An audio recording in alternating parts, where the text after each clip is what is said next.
Okay, welcome everyone. Hi, hello. Welcome to everyone in chat and all the people probably watching the YouTube VOD. Hello to the YouTube viewers. Welcome to the Dark Ages, a lecture by moi, Cleo-IT. I almost said Sleo-IT. If you don't know who I am a historian. I like history. I like writing about history. I like researching history. I like reading history. I like playing history games, and I do that on Twitch. So please consider checking me out on twitch.tv/CleoIT. But today we're going to be looking at the Dark Ages. And so, the Dark Ages. You probably are aware of the Dark Ages through popular culture. Some of you guys may have played a little game called Age of Empires. Some of you guys may have played a hit game known as Age of Empires. Hands up in chat. Have you played a game called Age of Empires? Does this look familiar to you? Wait, why is it resizing? No! Whoa. Why are my slides resizing? Wait, what? Huh? Sorry, let me just trim that. Trim that sucker. Does this look familiar? Yeah, well, you might remember, if you've ever played Age of Empires, there's a little sucker over here. You can see my cursor, hopefully. It says Dark Age. And if you are a fan of modern gaming, you might know some other terminology involving the Dark Ages. Wood, please. Rabugia. That's all I can remember from Age of Empires. But you might know also of this little small game that is not out yet, actually, but it's called Doom, the Dark Ages. Is my OBS? No, okay, it's just my end is making it look a bit funky, I think. But yeah, there's this upcoming game called Doom, the Dark Ages. I was tempted to make a meme where I had, like, you shouldn't call it the Dark Ages, or, like, people calling it the Dark Ages, and then it's got, like, a picture of, like, John Romero with a speech bubble coming out saying, I consent, and then an image of a gamer going, I consent, and then just me saying, I don't. Because today we're going to be talking about why the terminology of Dark Ages isn't exactly correct, and is a bit of a misnomer. And so we'll be getting into that first. But when people probably think of the Dark Ages, they're probably thinking of the collapse of the Western Roman Empire and the rise of a period of barbarism, of violence, of stupidity. Essentially, they're thinking of going from this, in which civilization was full of, the world was full of civilized peoples who respected each other and, acted morally and, achieved great things. And so people probably associate the Dark Age with going from, well, times of this to times of this. If you don't recognize this, it's from Monty Python and the Holy Grail, one of my favorite films growing up. One of my favorite films growing up, and definitely helped inspire me to get interested in medieval history. Fun fact. So I felt like I had to include it. Rome was pretty brutal on there, and correct, yes. And we will be getting into that. Because the misnomer that is the Dark Ages does rely on biases and misconceptions about Roman society and life in comparison to the medieval successors, let's say. So yeah, first of all, I will be going over a quick note, sorry. My head is, I might just trim this. How about I get out the way, because I just realized my head's just going to cover the text. Apologies. It also helps that you guys can see chat, I suppose. That'll probably help. I'll wiggle over as well. Wiggle, wiggle, wiggle, wiggle. There we go. Ta-da!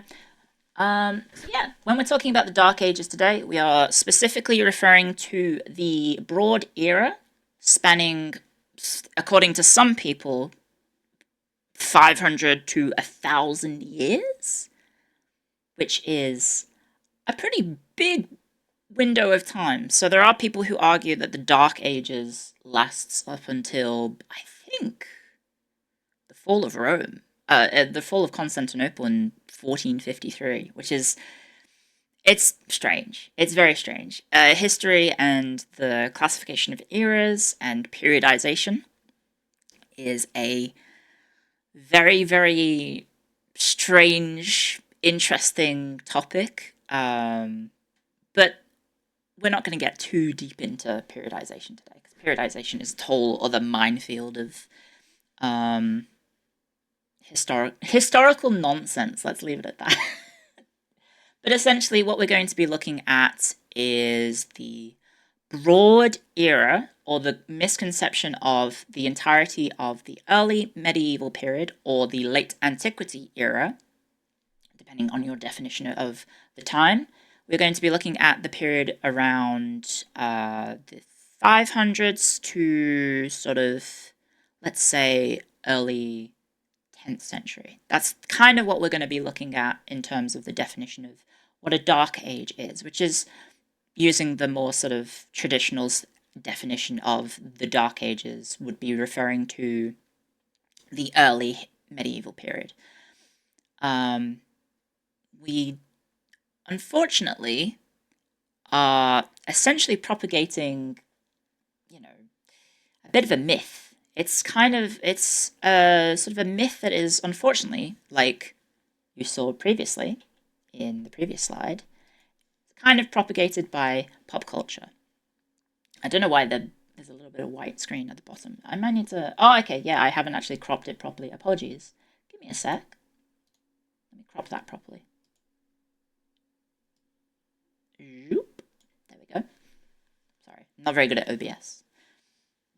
But yeah, we're going to be talking about that sort of broad era. We're not going to be focusing on any sort of specific areas of history, as there are certain eras of history that do focus on sort of their own history, which refer to time periods as a Dark Age. So, for example, the Greek Iron Age is often, or has been in the past, referred to as the Greek Dark Age. That's the period from about 1200 to 800 BC. And there's also the British Dark Age, which is the sort of term that is used to describe the post-Roman to pre-Norman conquest, typically focusing on the Saxon invasions. That is kind of what the British Dark Age refers to. It is a terminology that is, I think for certain time periods you may use it as a sort of maybe a valid label of that time period. But unfortunately, using it as a broad terminology for the whole of medieval history, especially European medieval history, is unnuanced periodization that doesn't really help anyone in understanding what happened, which is to say,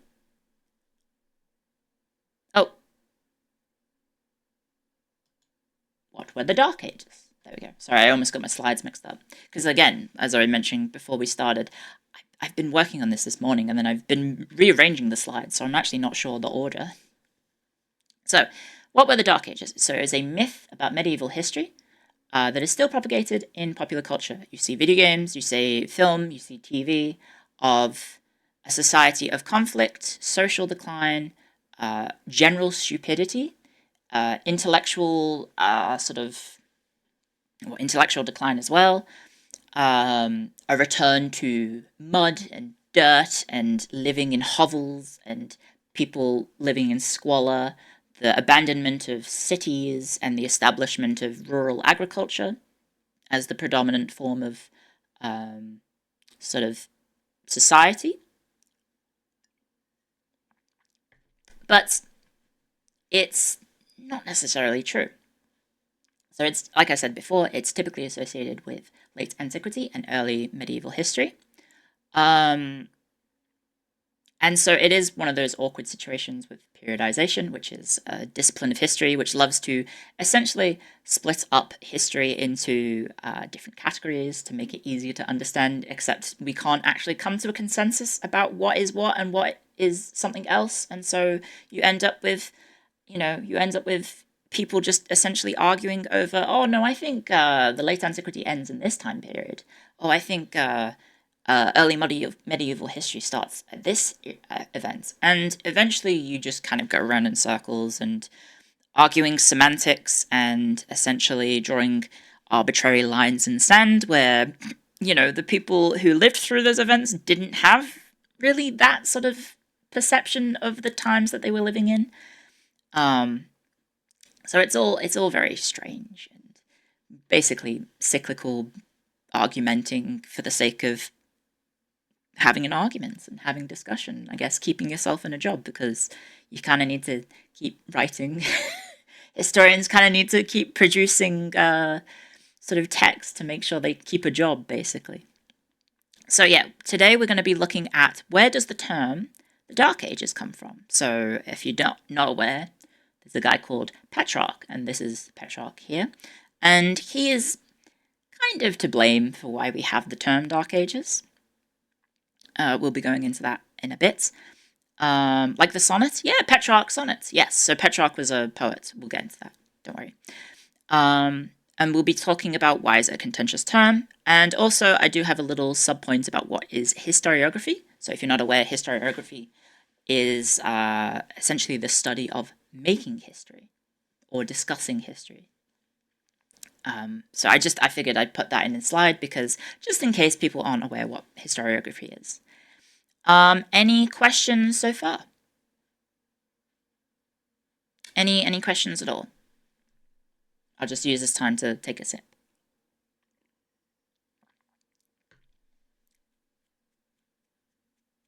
Or is everyone all good? Will there be a quiz on this? No, there won't be a quiz. Who's the guy on the right? He is Petrarch. He is an Italian, or was, I should say. He is an Italian, I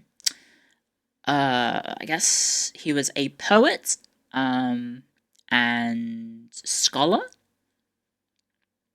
I think his name was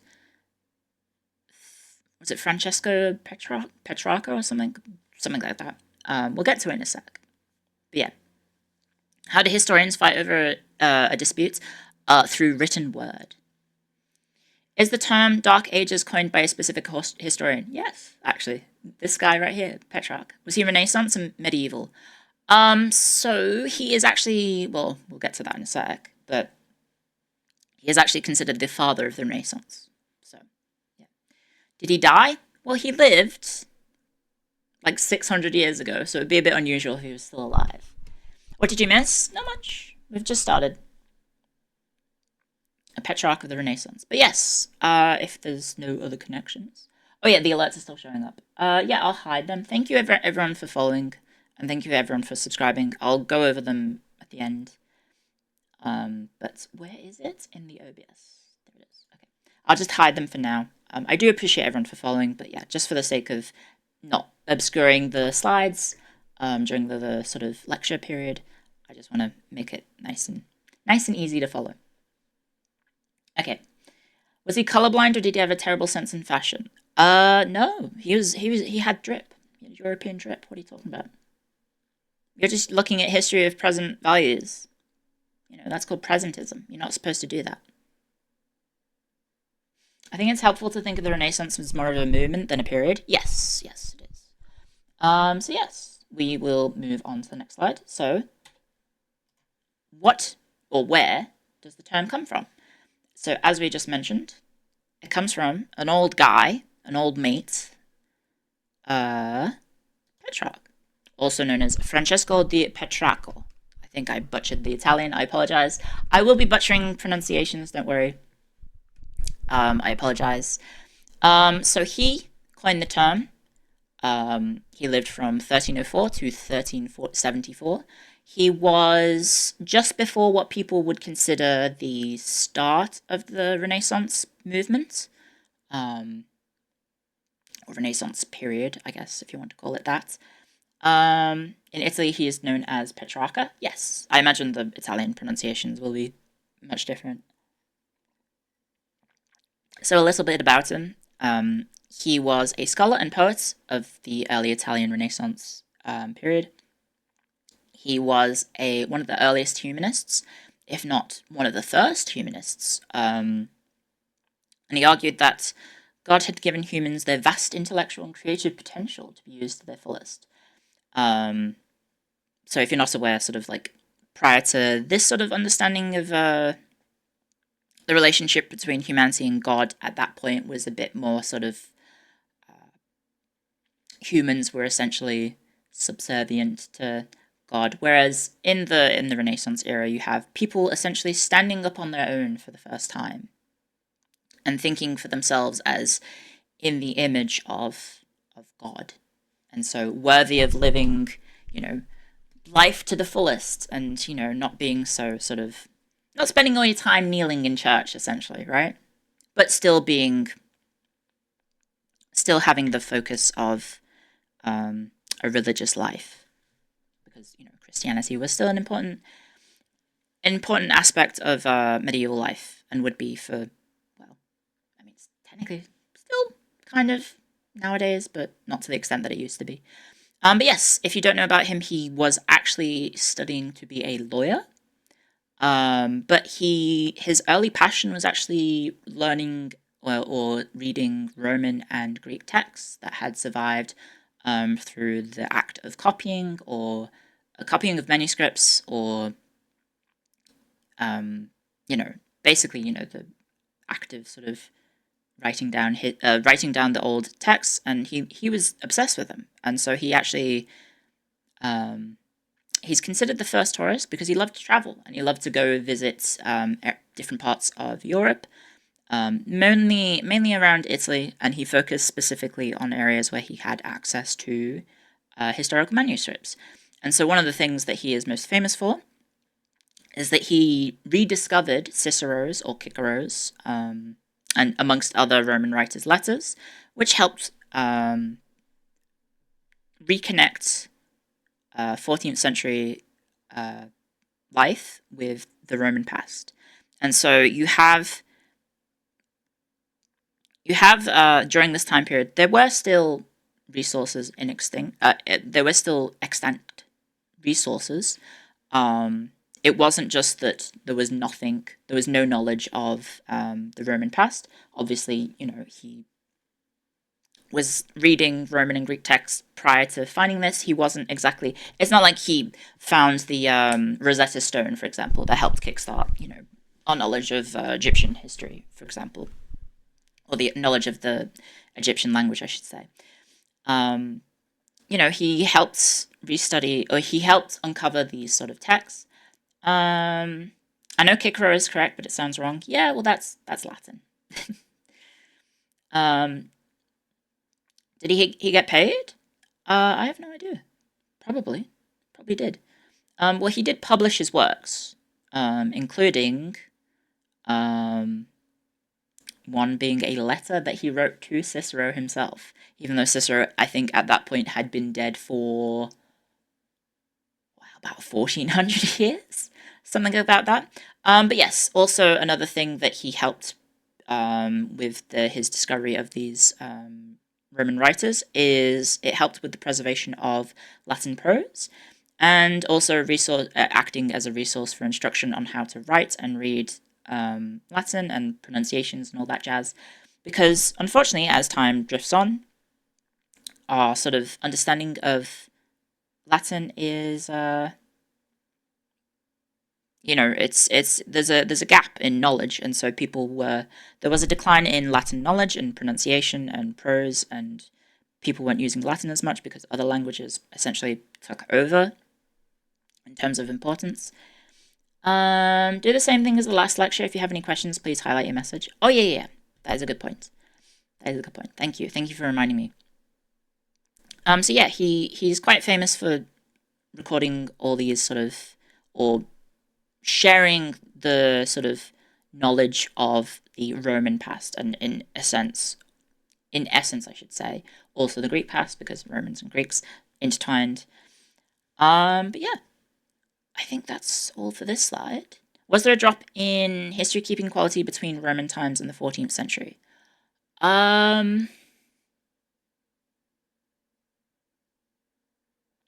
We will get to not necessarily that specific topic, but we will get to writing and sort of recording history in the future. I just realized, do I have any BGM? Oh, I don't. I'm just raw dogging it. Okay, I apologize. I'm raw dogging the audio at the moment. I should have maybe got my BGM. I'm doing what now? Apologies, I used the term wrong, I think. Should I move over to the other scene? It shouldn't be too hard if I do that, because I think I have it over here. I can't remember if I did the presentation here on the other scene last time. I think I was in this scene, wasn't I? Any other notable writers other than Cicero? I believe he also discovered works by Seneca. That's the one off the top of my head that I remember, but I think he also found some other works. He actually just found them, I believe, in a monastery. I believe they were stored in a monastery, and he just so happened to find them. Sorry, bird.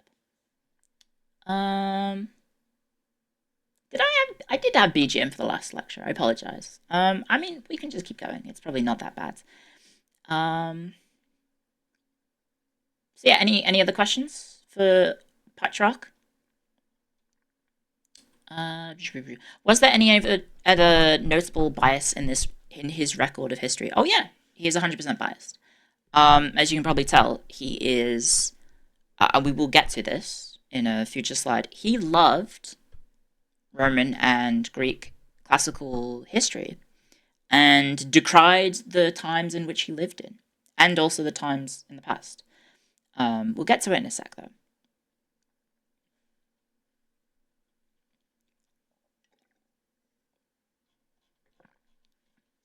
He's a classic Roma boo? Yeah. Oh god, I don't remember which faction he belonged to. If he did fall under any faction in particular, I apologize. So how did he discover letters? Just found them in the attic? Yeah, essentially. He I believe he uncovered them at a monastery. In, I want to say Verona, which is in northern Italy. I'm pretty sure it was in Verona where he found the sort of historical text. Did Petrarch write any other major literature pieces? Oh, he's probably most famous for his poetry. Outside of his historical sort of discoveries. I think he's most famous for poetry. And so he has a lasting legacy as a part of the Renaissance, and also talking about, well, the past and the present. Well, his contemporary time. So I don't know if I can't remember what I'd have to look it up. I don't have the titles of all his works available to me at the moment, but yeah. No, I'm not going to answer some of these. Okay, some of these questions are a little bit silly, so I will move on if we don't have anything. Any particular themes? Oh gosh, I think he had one of his focus points was it was like a romance, if I'm not mistaken. I don't remember the name of the woman, but like a recurring theme of his poetry was about him falling in love with a woman who he couldn't marry, or something to that effect. I'd have to do some research. I didn't do too much into his actual like sort of other written works. I sort of focused on the topic at hand. But yeah, if we can move on, I do actually have a quote from, or quotes from Petrarch's letter to Cicero. If you would like to read it, I will read it out loud. Oh, was it Dante who did that? Maybe it was. I might be getting my Renaissance writers mixed up. But yeah, so to give an example of Petrarch's sort of mentality or beliefs about his own time period compared to the past, compared to the classical past, here is his letter that he wrote to Cicero, some parts of it, and it goes as following. Thy letters sought long and earnestly, and found where I least thought to find them, and I have read with greatest eagerness. I have listened to thee, Marcus Tullius, that's Cicero's first name, as thou didst talk of many matters, as thou didst lament many ills, as thou didst throw upon many subjects the transforming light of thine intelligence, and I, who had long known what sort of guide thou hadst been to others, have at last understood what kind of man thou wert to thyself. The fame of thy deeds is widespread, and thy name is great and fills the ears of men, but the studious are very few in number. This is him talking about his present day. Whether the cause lie in the sternness of the times, or in the dullness and sluggishness of men's minds, or what I rather think, in the greed for gain which drives the thoughts of men towards their ends. So, I didn't exactly make it super clear, but essentially the first part is him talking to Cicero about how great and wonderful Cicero was, and then the second part is him talking about his own time period in which he laments the fact that life just isn't as grand or as grandiose or excellent as the classical word had been. He was down bad. His love was for a girl named Laura. That was it, yes, thank you. Essentially, kids these days, energy? Yeah. People have been writing about kids these days essentially throughout all of history. It's a common occurring sort of phenomena throughout all of history that people lament their current times in comparison to the past. He was born in the wrong generation? Yeah, kinda. Is the Aristotle one fake? Oh gosh, I think I know what you're specifically referring to, but I would have to look up what you're referring to. But yeah, that's an example of Petrarch's sort of, I don't know, feelings towards the past and his contemporary times, essentially.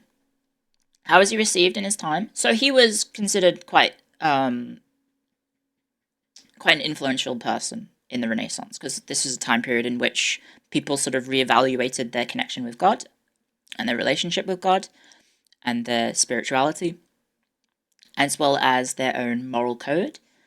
And so Petrarch's discoveries were obviously very influential, and he was quite, I believe, he was a bit of a celebrity in 14th century Europe because of his sort of publications of works, as well as, helping to reestablish people's connections with the classical period. Not that there wasn't a connection already, but he helped further develop that connection. But yeah, okay, moving on. So, it's important to understand Petrarch's world in when he talks about lamenting the current times that he lives in. So it's important to provide some context as to what that time period was. So as you're aware, Petrarch lived from sort of early 1300s to, I think, 1374, I think was his lifespan. So he's obviously talking about mostly the 14th century. And most of his life was spent in Italy. So Italy was dominated by then the fragmented republics, duchies. I just realized I put republics twice. One sec. Ooh. Kingdoms. That was meant to be kingdoms. Apologies. Editing on the fly. Yes, Venice was spotted. There's my lovely favorite Venice.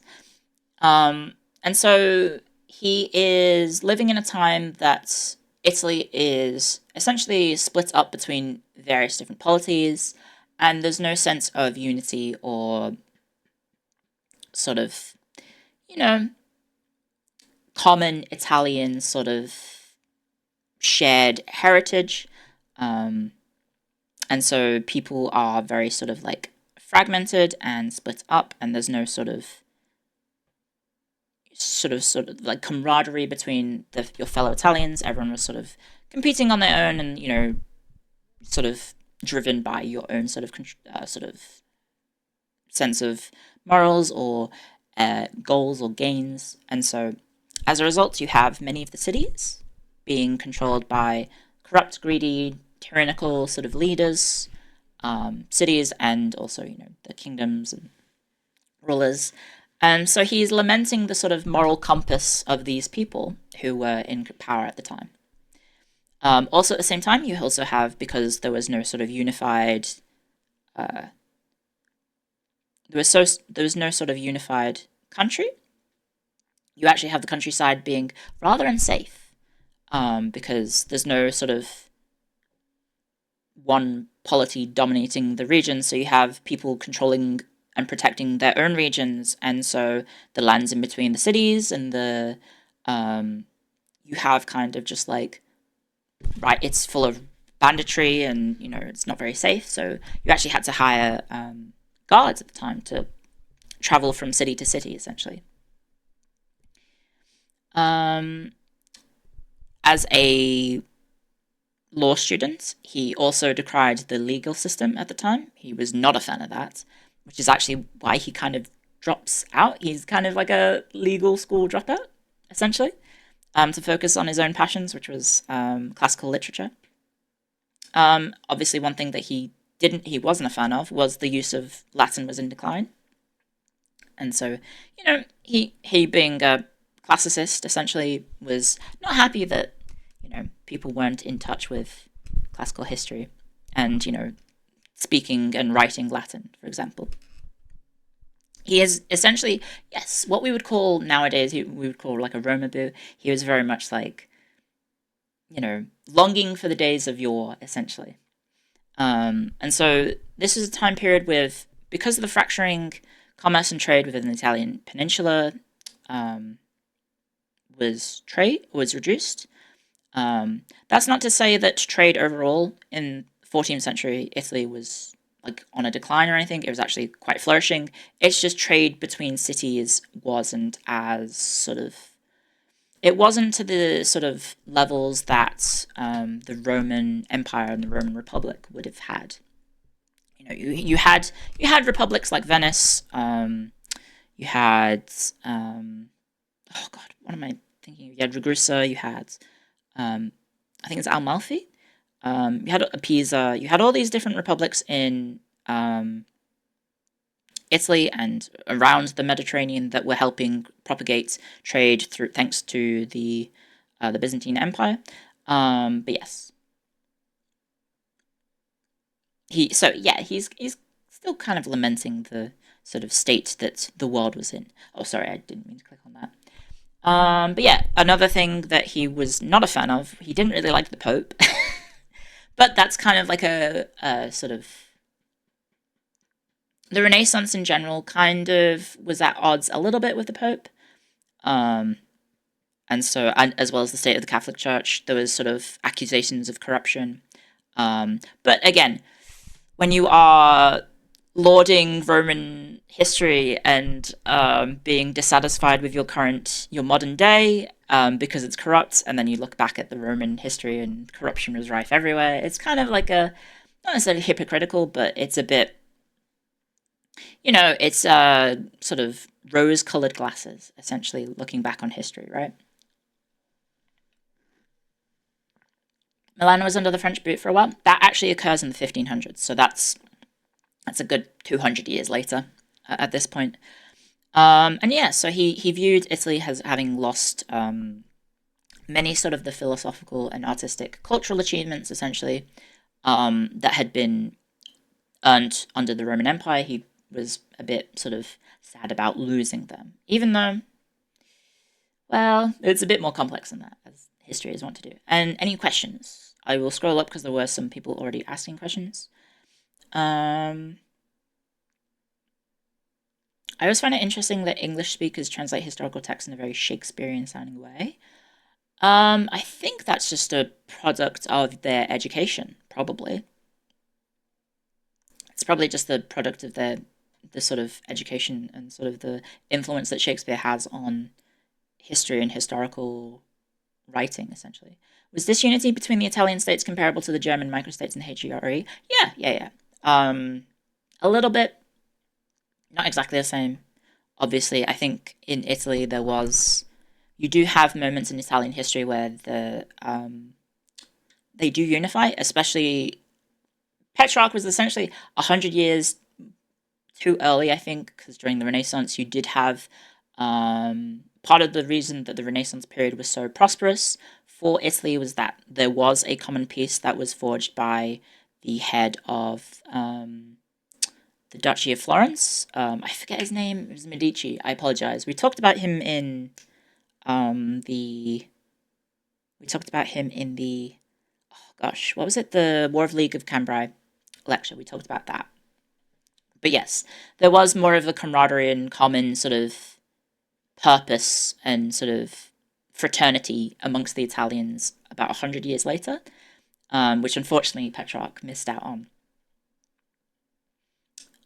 What is my favorite Italian city-state? Probably Venice. Let's see if there's any other questions. How many estates of these were controlled by other powers, such as France? So you can probably see it in the graph, actually. So Sardinia and Sicily, both here at this time, were ruled by Aragon. Aragon is the...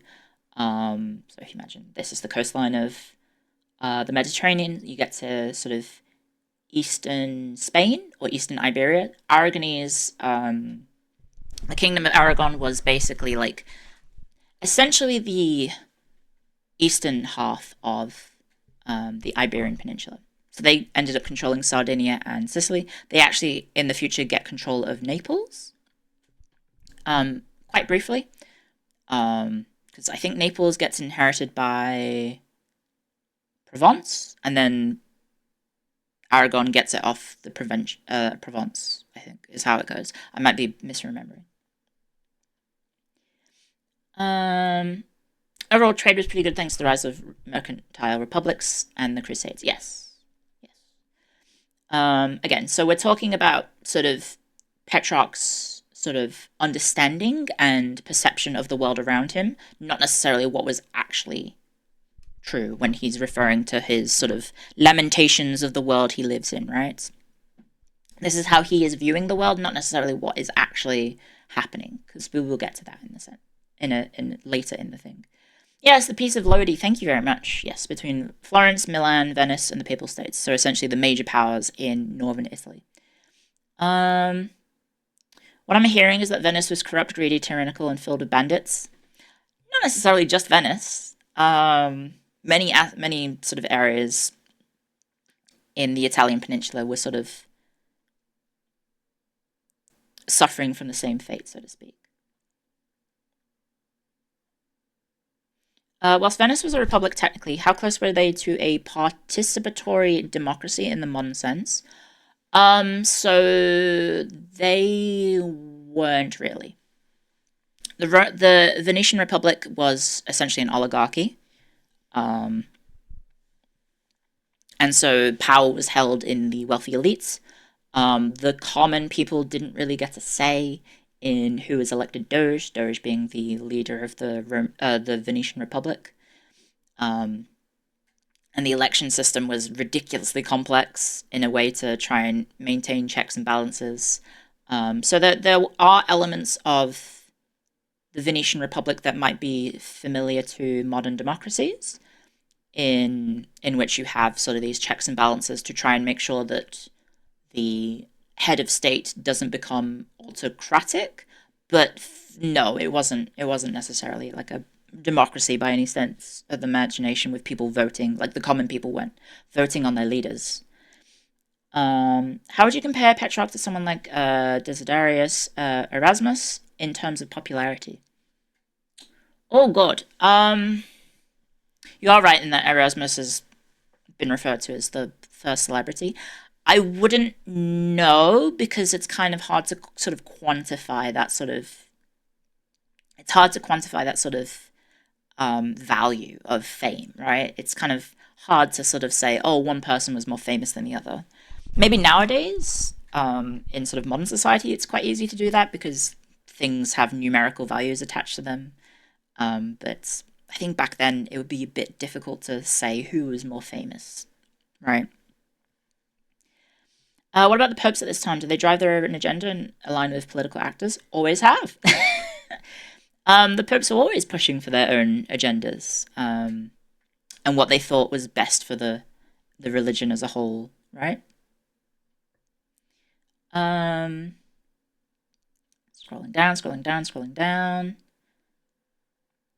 No. Okay. Who was the current pope at the time? Oh god. 1300s, so there was quite a few popes, if I'm not mistaken. I would have to go look that up. But I imagine there was quite a few popes. Isn't that the pope's job? I mean, the pope is meant to be like the head of the church and supposed to act as like the voice of God. And oftentimes they further their own agendas rather than, let's say, for the good of the entire Christian world, essentially. Italy wouldn't be unified properly until Garibaldi? Exactly, yes. A few anti-popes too as well. Yes. So in fact, a fun fact about Petrarch is that he actually got sent to study law in Avignon, which is where the anti-pope, I believe, was it the anti-pope? Or was it one of the pope's residences? Or papal residences. So he did have a connection to sort of the world of the papal state. Hence why he had opinions about the pope, for example. For example, I think Charlemagne had quite a bit of control over the pope in his time. Oh, okay, you mean in terms of how much autonomy the pope had over the medieval world? So at this time, you do have the pope being one of the most important figures in medieval history. So you do have, for example, the pope in Pope Innocent III, I think, is referred to as the most powerful pope of all time, if not maybe one of his successors. So it's around about that time in which the pope is considered one of the most influential and powerful men in all of Europe. But yeah, if there's no more questions, we can move on. Because yes, we need to get back to Petrarch. So, as we just saw, sort of Petrarch's world that he lived in, it's important to understand the medieval attitudes of the past. So there were people, the classical world wasn't just ignored. People knew about the classical world, but it's important to realize that they were looking at their classical past through the lens of religion, as faith and religion was very, very important central, essentially, to medieval life. And so the conception of pre-Christian times were oftentimes seen as unenlightened, barbaric, because they were dominated by sort of paganism and polytheism, etc., etc., etc. And that was looked down upon because, people at that point had been sort of following Christianity for, at that point, 1,000 years. So, Christianity had become ingrained in society. And so you can see that, for example, of a painting by Tommaso Loretti. I've probably butchered the pronunciation. Who was actually a 16th century painter. This is actually in the Vatican, I believe. This painting here is actually in the Vatican. And as you can see, you have the sort of classical Greco-Roman statue collapsed on the floor, and you have the sort of immortalization of Jesus Christ. So you can kind of understand the sort of mentality that people had back then towards the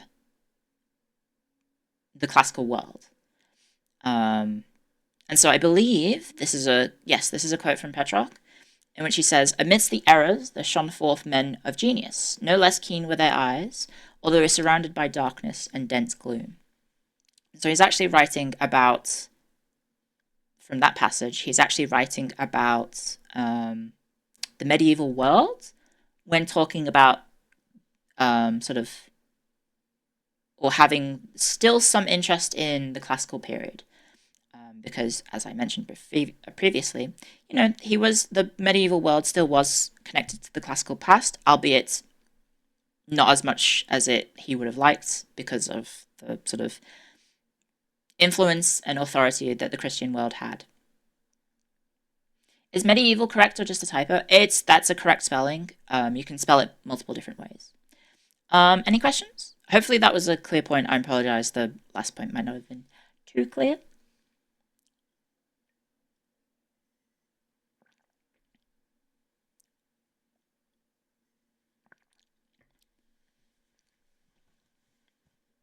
Any questions? If not, we can move on. Does the erroneous belief that all Roman statues were purely white originate from the Renaissance? Ooh. I'm not sure, actually. I'm not sure, because I don't know how well preserved the statues would have been at the time during the Renaissance period, for example.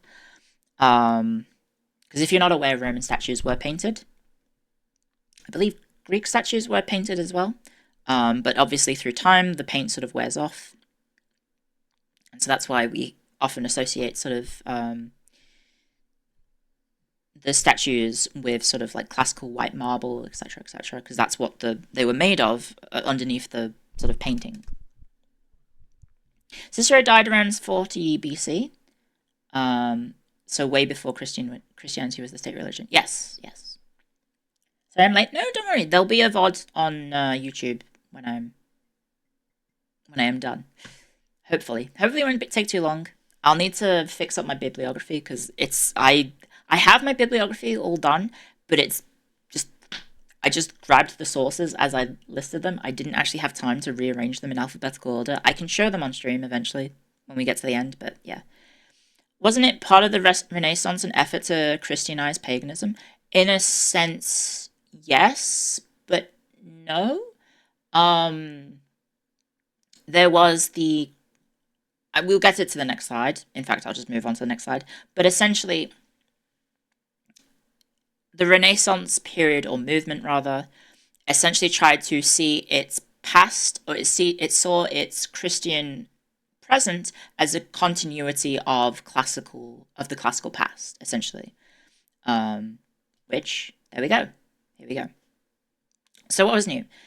Did I mention the Enlightenment? Oh, yeah. Okay, so a big thing about history, obviously, is... Sorry, I completely missed this point. Big point about history is often the very, very common use of a light and dark metaphor, or good versus evil. So that was oftentimes used to... act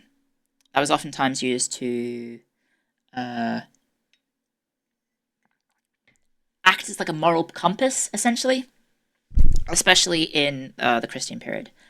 And so it was often used as, the Christian world was seen as the light and the pagan past was seen as the dark. So what was new? So Petrarch essentially takes that metaphor and flips it on its head. So he essentially views the classical paganist past as the light, enlightened period in which sort of culture was at its peak, and associated the dark with the modern day times, or his modern day times, aka the medieval Christian world. And so he coins the term of essentially a dark age, referring to the specifically cultural and moralistic stagnation of Europe at the time. Wasn't Petrarch a monk? I don't remember if he had any sort of monastic career or anything like that. I apologize. And so yeah, the Renaissance essentially attempts to imbue the sort of the role of the Renaissance period was to imbue the contemporary ruling classes with the moral attitudes of the Antiquity era. So essentially revitalizing Roman morality and instilling it in their sort of medieval what's the word? medieval sort of not equivalents, but medieval sort of rulers. Milieu? Is that the word I'm looking at? I don't know. So yes, so there was the trivium, which is basically the old sort of terminology for humanities study. And that was essentially expanded on with the Studia Humanitatis, which is, I apologize, Latin is not my expertise. I probably butchered the pronunciation. But you can probably recognize Humanitatis as humanities, right? So essentially it was the establishment of a broader focus on the study of the humanities, studies of history, philosophy, literature, prose, oration. And so there was the focus on that, which was made possible through the recovery of Greek and Roman literature and philosophy, in part thanks to people like Petrarch, who helped discover or rediscover sort of works. And so Petrarch, in particular, basically splits history into two periods, one of which was the classical period of the Greco-Roman world and the time of darkness, so a dark age, which he himself considered himself to be living in, which we will get to, I think, in the next slide. So this concept of periodization, where did Petrarch live? All over the place. He traveled a lot. So I don't remember where his specific home was.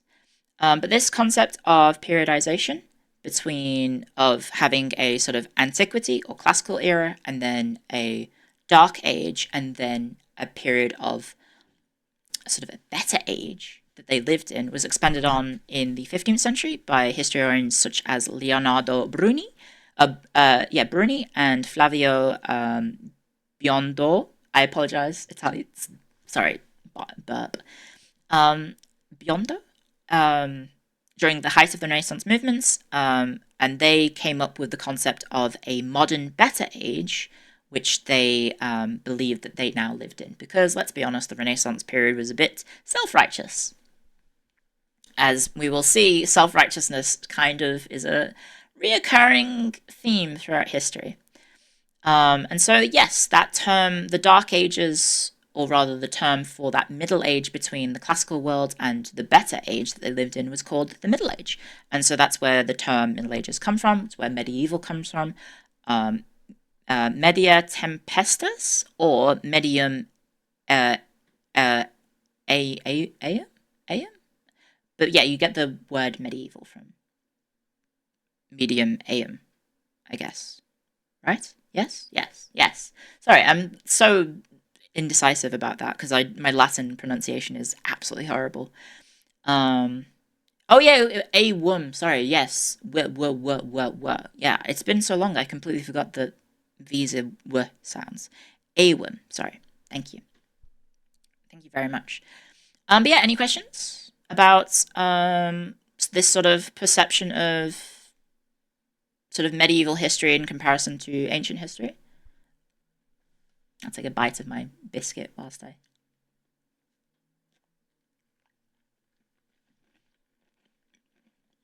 take a break. Any questions?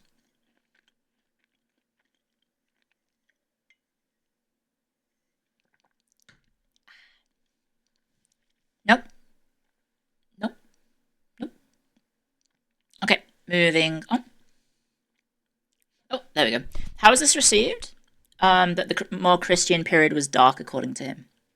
So you have to remember that the Renaissance era or period, or movement rather, was essentially like it was a stretch of like 100 to 200 sort of years of thinking at the time, and so you have these writers who are building off the works of Petrarch and the understanding of Petrarch, and so this becomes like especially in Italy, a common conception of the past, in that the past was seen as barbaric and dark and, lacking in the moral fibre of the past, and that, we were now making a sort of a movement towards a brighter future, essentially.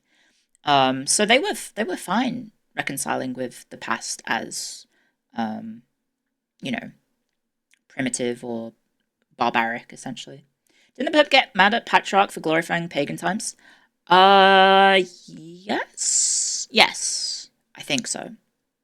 But again, you have to remember that the classical period was still known about. Like, it wasn't sort of like completely unknown until Petrarch discovered it. People still had knowledge of the past. They just associated it with, lacking in the Christian sort of morality, so to speak. Just look at the art. Yeah, so you have an example of sort of like medieval life here in comparison to sort of classical period here. Pretty sort of clear sort of messaging. I believe this is I can't remember what this was called. I think it was called Petrarch's Virgil, I think, is the name of this artwork.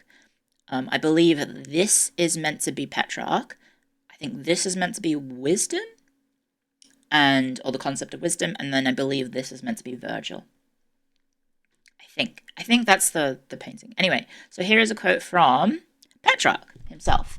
So if one of his most famous works was actually about Scipius Africanus, called Africa. And so he was writing about the life of Scipius, essentially. And so he actually concludes his biography of Scipius Africanus with the following. He says, "My fate is to live amongst varied and confusing storms, but for you, perhaps, if, as I hope and wish, you will live long after me, there will follow a better age. This sleep of forgetfulness will not last forever. When the darkness has been dispersed, our descendants can come again in the former pure radiance." So it's pretty clear messaging on Petrarch's behalf of him talking about the world in which he lived in, lacking in the sort of he literally calls classical antiquity a time of radiance, and that his hope is for future generations to rekindle that sort of radiance. Essentially, a little bit like Dark Souls. Rekindling the flame that once was, rekindling the greatness, instead of living in the dark. Did he like Africanus? Yeah. He definitely did. He was a big fan of Scipio Africanus. But yeah, any questions? It's just a quote about Petrarch. Sort of his sort of concept of his life around him. What was their view of the Eastern Roman Empire since it was still around? Exactly. You're noticing a distinct lack of focus on the Eastern Roman Empire or the Byzantine Empire. That is intentional.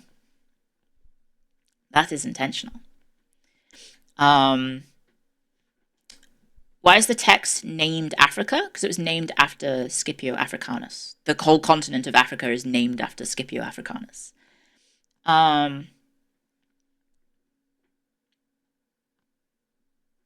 We will get to the Eastern Roman Empire in a bit. In fact, actually, the next slide even touches on it. So I do need a little bit of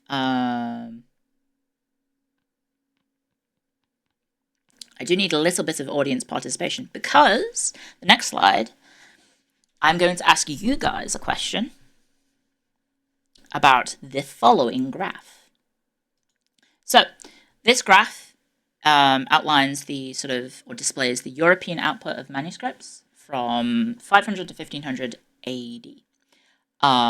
So as you can probably see, the early sort of 5 centuries, you have very little manuscripts being produced. And then starting in about the 12th century, you do get the kickstart of production of manuscripts. So this is specifically referring to religious manuscripts. So this is Christian manuscripts being produced. This is not actually anything to do with antiquity. And so it's actually the number of copies in the millions. And most importantly, you have at the bottom, without southeastern Europe, which includes the Byzantine realm and Russia.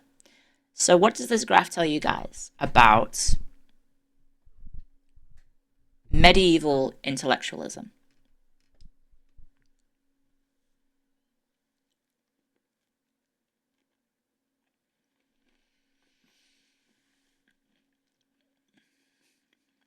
The invention of a printing press? Exactly. Literacy plus language? It's also indicative of population gain. You also have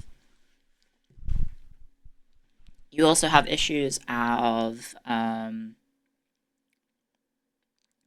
of literacy. So again, literacy and sort of knowledge of reading and writing is still something that is very, very restricted to the wealthy elites. We will actually touch on that a bit later. But yes, so the sort of the production of manuscripts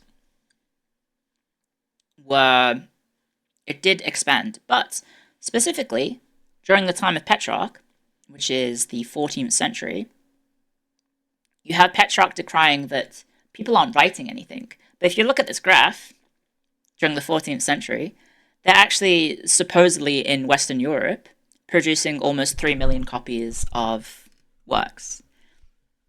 So it kind of shows that Petrarch was a little bit biased with his sort of perception of the world around him. So he was wrong? Not necessarily. His focus was entirely on sort of the connection to the Antiquity era. He was a Romaboo, essentially. And so you do have manuscripts being produced. It's just, for a Christian world, what would the Christian world need to read and write about? They wrote about Christian topics, Christian works.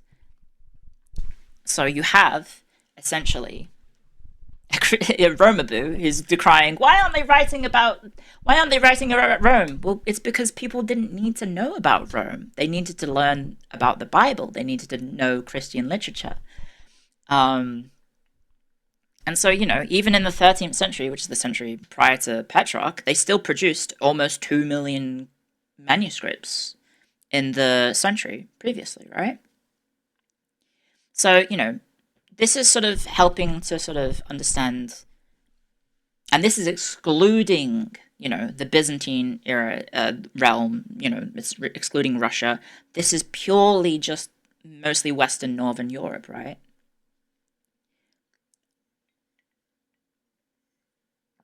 With a focus on theology, exactly.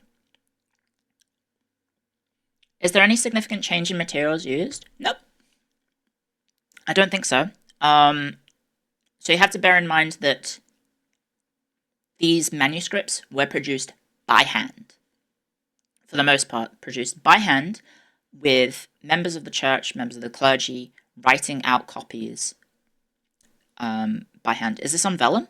Oh gosh. I don't know if I can tell you exactly. Paper tech was mostly unevolved until modern times. I believe so. I would have to double check all these.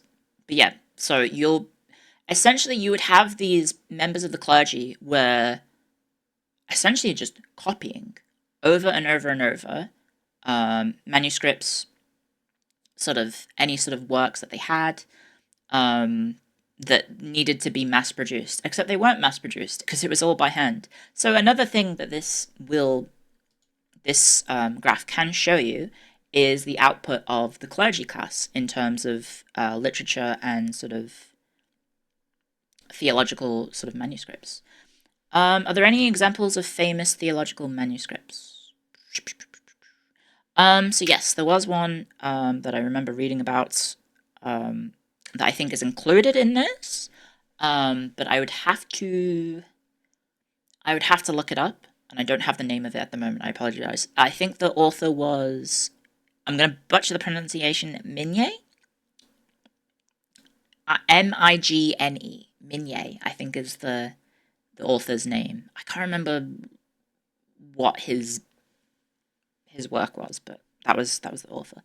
I believe his work was quite widely pronounced throughout Europe because it was very sort of accessible. I think it was accessible because people weren't as literate back then. It was a more accessible, easily produced sort of work that people could get to help, keep with their faith essentially.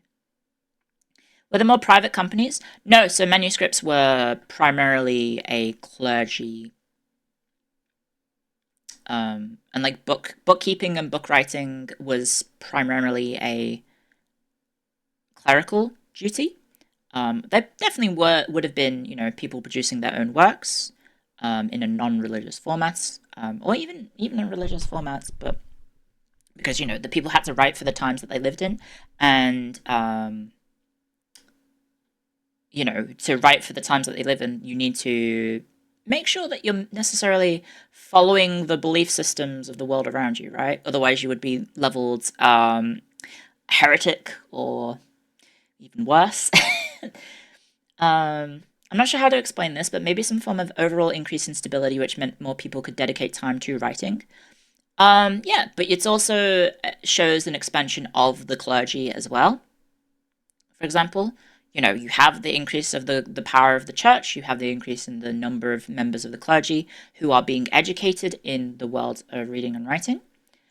Oh, don't worry about reading late. Thank you. And so, the people that were writing these were oftentimes common people who had been educated in the ways of the church, who were then spending their time writing. Because the church was one of the ways that people could actually educate themselves. Okay, right. Any other questions before we move on? Sorry.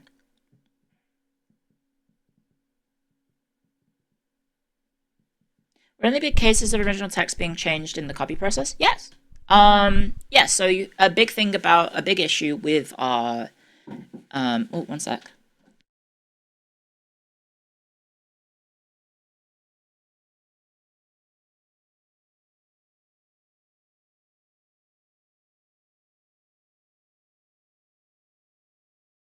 Sorry, my roomie was... Oh, I didn't close the door. He was asking if I wanted a cup of tea, because I'd finished my cup of tea already. One sec.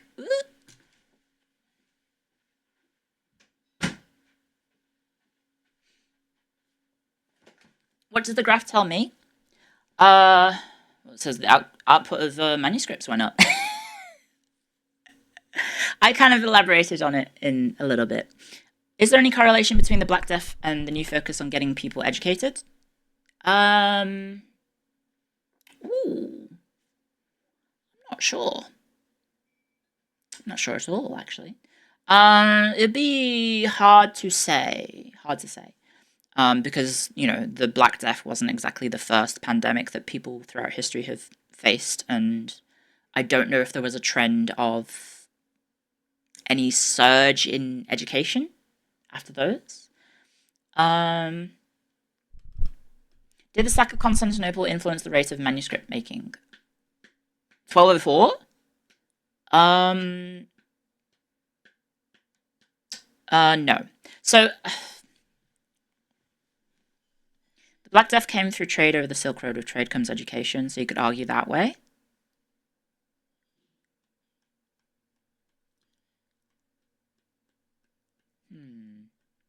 I see your point, but there's a little bit of a reach, because not necessarily.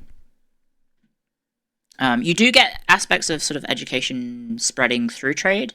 Obviously, the interaction between the Muslim world and the Christian world helped propagate some knowledge, but a lot of that knowledge actually came through the Byzantine world, as opposed to the Muslim world. It's not that direct, yeah. What was I going to say? So yeah, what this graph tells me is that the power of the church became increasingly the power and the influence of the church became increasingly important to medieval life. And so you have people reading, or the need to read, religious manuscripts, but that doesn't necessarily mean that people weren't reading classical periods as well. Classical manuscripts as well. So, that sort of interpretation of Petrarch's sort of beliefs in the world. Anyway, okay, moving on. Education is a vague term. It is. Oh yeah, someone asked about where was it? Where is it?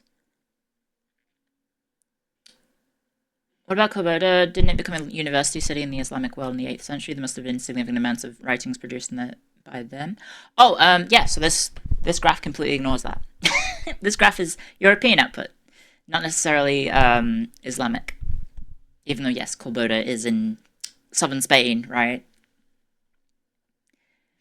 No, this is focusing on the Christian world only. What was the other question that I saw that I did kind of touch on?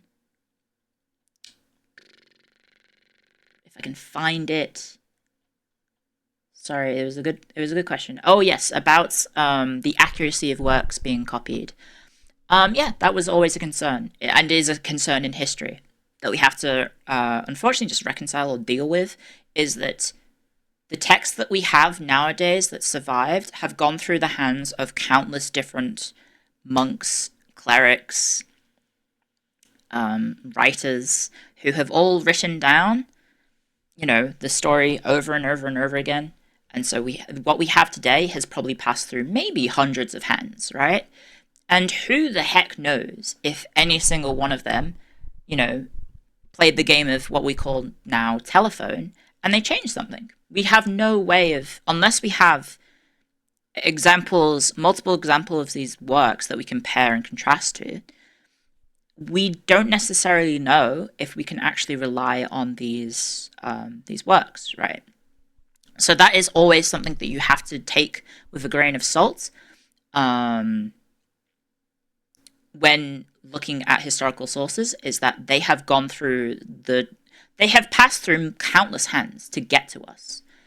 And so we have to try and reconcile with the fact that, what we are using as historical evidence might not necessarily be true. It might be, some 13th century cleric wrote a little bit of fan fiction about something, and now we understand that as history. But, you kind of just have to deal with the cards that you've been dealt, right? And that's just an issue of history. Okay, moving on. Sorry, I'm actually going to hydrate because I can feel my voice dying. So, propagation of the concept of darkness and decline. So how does it go from Petrarch's concept of a dark age that he lived in to modern day? Well, we're going to explore that a little bit. Sorry. Took a bite of biscuit. Apologies. Oh, one sec.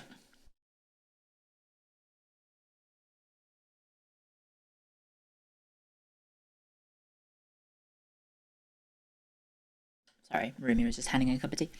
So yeah. What is the next, probably most influential event on the Christian world? The Reformation. Sorry, my voice is dying. Oh no. So the Reformation supported the view of the Renaissance humanists, but added on the addition of having an anti-Catholic perspective. Sorry, I need to hydrate. No, my voice is dying. No, this is awful. So as you can see, there's Old Mate nailing his theses to the church door as an image. I just wanted to put him in the slide. I didn't have any. He doesn't actually have any specific interaction with the Dark Age himself. It's just it fits.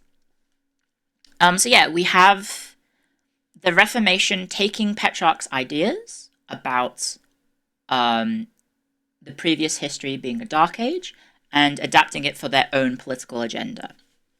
So they view the Antiquity era or the Classical era as bearing the witness to the beginnings of Christianity before it was corrupted by the Catholic Church.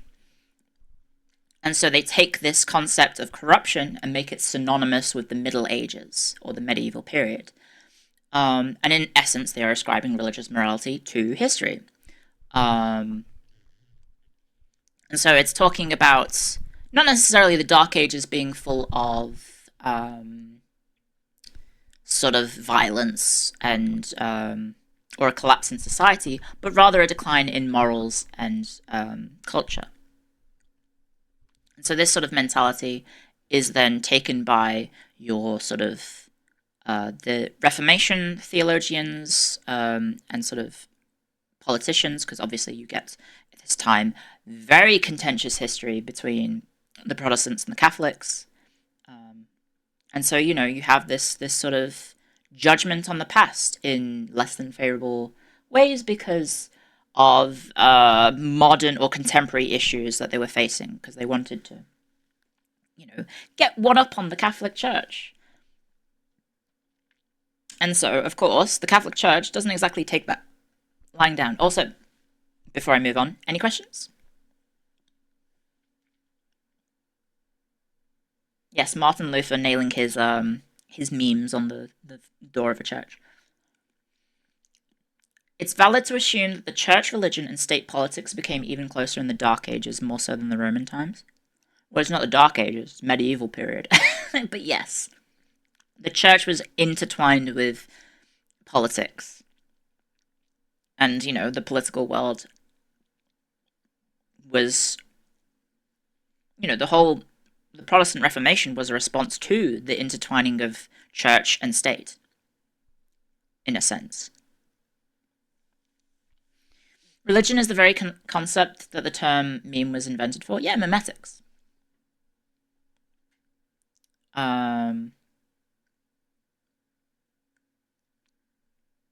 Yeah, if there's no question. Cleo blaming Protestants for the propagation of the Dark Ages. No. Don't worry. It doesn't stop here.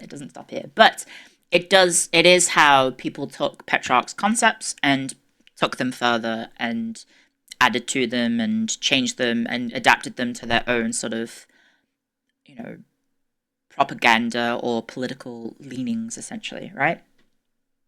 So, of course, you know, there's the concept of darkness and decline being thrown about at the time. Sorry, I keep clicking on the slides like an idiot. Dark Ages sounds metal. Yeah, that's the problem. It sounds really cool. And that's the problem with pop culture, is that Dark Ages sounds cool. Anyway, getting back to history, not pop culture. So, the Catholics strike back with this smug son of a gun. He's called Caesar Baronius, or Cardinal Kaiser Baronius. I don't know if the pronunciation's probably absolutely butts. I think he's an Italian. So, obviously the Catholics, or the Catholic Church, doesn't really like the fact that they are being associated with decline, darkness, loss of morality and culture. So they actually they take their own sort of their own spin on history, essentially. And so they depict the medieval period as a period of social and religious harmony. Again, adapting this history to contemporary issues, right? We see that even nowadays, right? So during the height of the 16th and 17th centuries, you have the religious conflicts, you have the 30 Years' War, you have these widespread issues gripping the European continent, which were exceptionally violent. And so the Catholic Church uses the image of the medieval period as a time of relative harmony and social harmony, religious harmony, political harmony in medieval Europe. And they use that to essentially propagate sort of the idea that the medieval period wasn't actually that bad compared to what it is like nowadays because of those darn Protestants. And so he actually does still use the term Dark Ages. I think it's not necessarily Dark Ages. It's not, I think the exact pronunciation, or not pronunciation, it's not the exact translation of Dark Age, but it's Saeculum Obscurum. And it's that specific phrase that gets picked up in the 17th century, so the 100 years following his life, which he uses to refer to as the time between the 9th and 10th century, which I believe is the time of Charlemagne to... I forget which pope it is, but there was a pope in the 10th century. Was it the 11th century? It might be the 10th to the 11th century. But he's talking essentially about there was like a mini dark age, essentially, that he refers to in European history, in which, you know, the church is essentially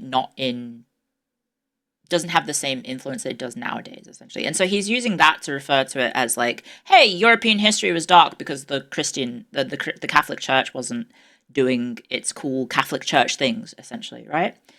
You mean the Great Schism? No. I'd have to double check my notes, which I don't have open at the moment because I'm kind of just, oh, what is this?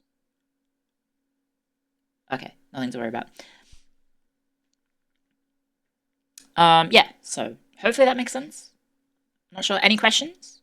Any questions? But yeah, he gets that his term of Dark Age essentially continues to help the propagation of a Dark Age concept that is used heavily in the Enlightenment period. No?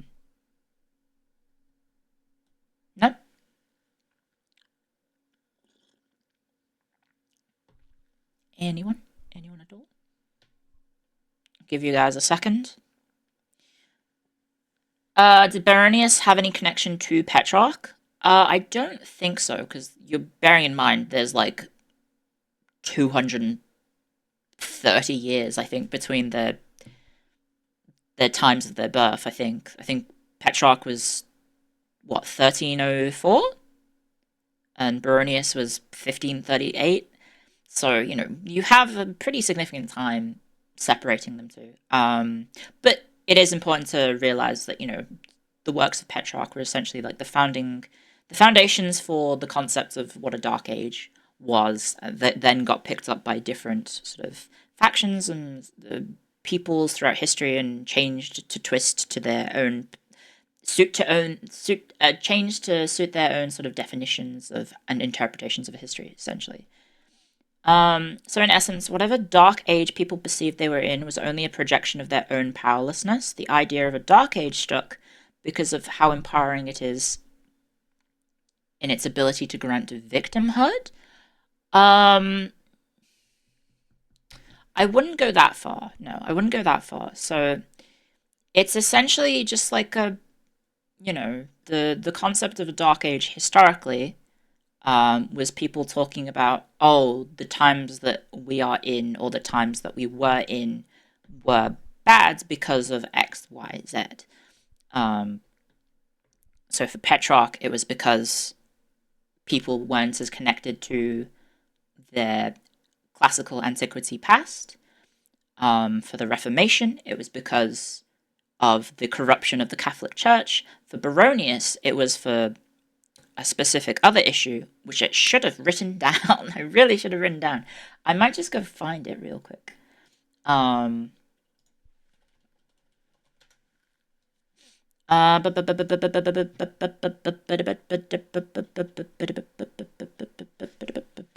Dark Age.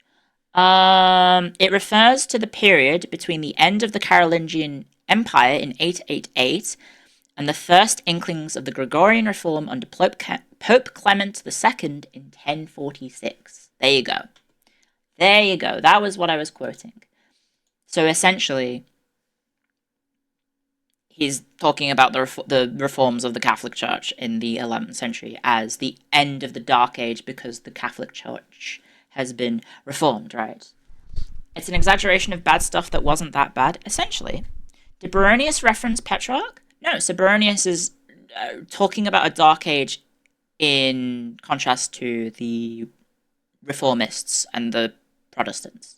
It is very much a response to the ideology that was being, or the concepts that were being presented by the Reformists, essentially. It is a response. It's not necessarily like, it's not him saying, oh, there was no such thing as a Dark Age. It's him saying, oh, no, there was a Dark Age, but it was because the Catholic Church wasn't in power and, it hadn't reformed in 1046, essentially. So it's all people just adapting the terminology of a Dark Age occurring to suit their own ideological purposes, essentially. You don't see him reading much of Petrarch's works. I'm not sure. I'm not sure how much he read of it. But, it's just the reoccurring theme of a Dark Age being used throughout history. Okay. So, we move on to, as aforementioned, Enlightenment and, to a lesser extent, Romanticism. Boop. So, we've got old mate Gibbon here, who you may know. But yes, we have the Enlightenment, or looking down on the past. So, the Enlightenment, if you're not aware, was the 18th century movement, in which it took the approach from the Renaissance of humanism, but applied it to purely secular thought. So, whereas the Renaissance framed humanity's actions and activity as reflections of God's greatness, this was an age of reason rather than an age of faith. You have people sort of abandoning their Christian sort of idealization of how to act and simply acting as humans rather than, and individuals rather than members of a faith, so to speak. An era of logic, yes. Logic and reason, etc., etc., etc. So yes, you have a concept of, just like the Renaissance was looking down upon the past, and even its sort of present in the case of Petrarch, but obviously later Renaissance historians such as Biondo and Bruni, talking about living in better times. You now have, again, a repeat of history in which the Enlightenment writers viewed themselves as living in enlightened times, and hence the Enlightenment, and that the past was full of, it was essentially an entire period of social regress, dominated because of, or a period of social regress because it was dominated by religion. And so the light versus darkness metaphor that was used in the past for religious purposes was now repurposed entirely to include a anti-religious and anti-clerical spin. Sartre? Yes, Jets, yes. And so this is where we get our modern perception of what calls a dark age. The Dark Age, essentially. Or why the medieval period is viewed as a dark age, because of the Enlightenment being so sort of, the propagation of Enlightenment authors throughout 18th century history, and then even the Romanticism era didn't really do much to help sort of fix the sort of PR, essentially, or the common perception of what the medieval world was like. And so you have this sort of reputation that has built up over time, in which medieval history is associated with social regress, religious corruption, and, people are dumb and they're fighting each other all the time. And, nowadays we are enlightened individuals, not bound by a creed or a religious view. It's not necessarily anti-theist. No, it's, religion was seen as antithetical to reason. So it was a little bit, right? And so as a result, you get to the modern period in which people are associating medieval history with not only Dark Ages, but also, they were associating the medieval period with barbarism, with violence, with stupidity, with social aggression, all these things that we don't have nowadays because, these people are looking down on the past based on their present living standards. It's like, oh, we live in such enlightened times, we are so wonderful and amazing, and the past was full of primitive, violent people who didn't know better because they lived in a dark age, essentially. Um, and so, yeah, that's what we get to. And then here's the kicker. So why do we then associate the medieval era as the Dark Ages? You're never going to believe it, guys. Do you want to know whose fault it is? Do you want to know whose fault it is that modern culture refers to, or pop culture nowadays still refers to medieval history as the Dark Ages?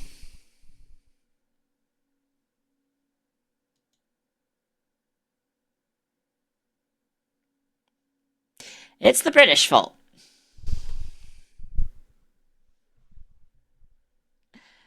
Unfortunately, so the concept of British historians taking their sort of understanding of medieval history through the Enlightenment and, of course, adapting it to sort of suit their own biases. So, British historians are responsible essentially for the modern conflation of British Dark Ages with the entirety of medieval history. You may have remembered that we talked about at the start, I'll go back to the slide, we talked about how the British Dark Ages refers specifically to the period of Saxon invasion up until the time of pre-Norman conquest. Yep, guess what? British historians essentially managed to conflate all of medieval history with that sort of era of history, with their own British history, dealing specifically with the invasion of the Saxon invasions, because it was a time of obviously great political instabilities, conflicts. I think one of the famous quotes from Buckle is, oh God, what's his name? Thomas Henry Buckle? Let me go get my reference list. Buckle. I think he's called Thomas Henry Buckle. Where is his name? He's in my list somewhere. Oh no, Henry Thomas Buckle. Sorry, not Thomas Henry Buckle. He's considered the father of history, by the way. Especially in British history. And so, like, one of his quotes about British history is that there were many kings, but there weren't many kingdoms. So it's a time of, political upheaval during in British history, and there's lots of different people upstarting and trying to, call themselves ruler, but there was no sort of central power or unified force that we have today, because he's writing in the 1800s, so he's living in the height of the English Empire, blah blah blah blah blah. And so yeah, he, along with his peers, essentially when they talk about the Dark Ages, they conflate religion again, just like the Enlightenment writers did. And so they're conflating the fact that during these Dark Ages, because the clergy and the church was so influential and, in his words, supreme, people were rightly in an era called the Dark Ages because they weren't thinking for themselves. They were bound to the sort of ideology and theology of the Catholic Church. And so, obviously, with the British Empire comes the spread of British ideas and knowledge throughout the world, which helped further associate, or rather, unfortunately, didn't help, hindered the association that medieval period would become known as the Dark Ages. Ta-da! So, okay, that's basically... How long are we in? Okay, we're at 2 hours already, jeez. Sorry, that's been an hour and a half. I didn't think it would take that long to get to this point. We're only on slide 20. The second half is a little bit shorter, but it's more... because we're about halfway. But yeah, I've introduced the concept of the Dark Ages and where it comes from and how it gets to modern day. Up next, we will be getting to why is the Dark Ages now considered problematic? Or rather, why is it a term that we no longer use? So yeah, if you have any questions, please let me know, because this is kind of a good point to ask questions about anything that's happened so far. You can still use the term, so historians don't use it anymore. You love long lectures. Well, I do have plans to stream today, because if you're not aware, for VOD watchers on YouTube, today's stream is actually on Bastille Day, so I do have something planned to sort of mark Bastille Day. I'll try and only answer the serious questions. I don't know if he was a fan of jazz. What about French historians and the thought of the age? So yeah, well, I mean, when I'm talking about the propagation of Dark Ages, like, you know, you have, like, the British historians were very influential throughout history. And, like, their works were seen as, like, you know, seminal sort of pieces about the truth of history. And so when they're writing about how the Dark Ages are, you know, these unenlightened times because they were dominated by the Catholic Church, they, you know, doesn't help. This is a Saxon tangent. I'm curious if you're aware of the recent scholarship indicating there were likely more Foederati Saxons rebelling and overthrowing or culturally assimilating their sovereigns in the post-Roman order than invaders. I mean, that would make sense. I'm not aware of any sort of modern Saxon scholarship. Sorry. That's not something I've really looked into myself too much, but there is sort of, like, you know, that sort of concept of invasion versus assimilation is common. It's a common sort of occurrence throughout history, right? You have it happening in Ireland, for example, with the Norse and then the Normans, right? Which we talked about last history lecture. Was it all the British, or did other major European countries also get in on the Dark Ages things?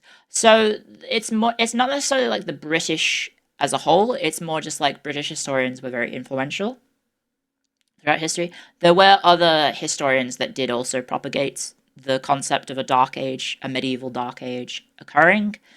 It's just that European writers were, rather English writers or British writers were very sort of influential.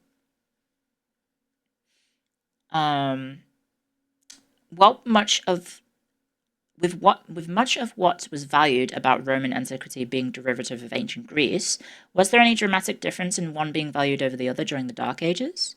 No, so they kind of go hand in hand. So Greco-Roman sort of ideals are kind of, at least in history, they are kind of linked, intertwined, because of how much the Roman sort of systems and beliefs and all that jazz, right? They kind of relied on the Greco world, or the Greek world, I should say, because the Romans were very adaptive, right? And they adapted the Greek world to their own benefits and incorporated Greek theology, Greek philosophy, Greek everything into their own sort of system and beliefs, etc., etc., etc. As, you know, evident by the Romans incorporating the Greek gods into their own religious system, for example. Didn't the Romans also see the Greek as lesser, ironically? So culturally, they looked. It's kind of weird. So you have the Greeks being looked down upon during their conflict, but Greek culture and, like, sorry, I'm not sure I'm saying this properly. So they were kind of looked down upon during the conquests, right? But there was a lot of admiration for Greek culture, Greek learning, Greek education, Greek philosophy, etc., etc., etc. So that, you know, they had educated, smart Greeks being brought over to Rome as educators for the wealthy elite, essentially. And Greek culture and Greek sort of artistry, etc., all had an influence on the Roman world, right? You had the Roman world adapting to Greek sort of fashions in, you know, both clothing and artwork, etc. etc. Hopefully that makes sense. To specify the cause for the re-evaluation, essentially there is a plentiful sites of inland Saxon settlements, and from the archaeological layers and artifact locations, cohabitation went well before ones that would make sense as an invader sites. Oh yeah, okay, yeah, that makes sense, yeah. Yeah, that makes sense. Fascinating stuff. Yeah, well, I mean, to use the island example from last time, you do have, for example, the Norse and Irish, especially in places like Dublin. Historically, they cohabited, they intermingled, they married into the Irish world, and then, when the arrival of the Normans in the later years, you have the Normans again sort of doing the same thing of cohabiting and marrying into Irish families and sort of becoming a part of Irish society and integrating into Irish society rather than just simply being a conqueror, essentially. Normans being Latin, Vikings. Yeah, so just a clarification. We're talking about Norman England, which is typically people kind of... It's one of those weird terms where, yes, the Normans conquered England, but at that time, people... I'm also stumbling on it here as well, where I'm saying Normans, but I mean English. Whenever you see a Roman emperor with a beard, you know that he's a Greco-Bo. Yes. Yes, so Greek fashion, including stuff like facial hair, as well as clothing, had an impact on all the way up to the imperial family during the Roman Empire. Alright, I'm kind of moving on from the topic of Dark Ages.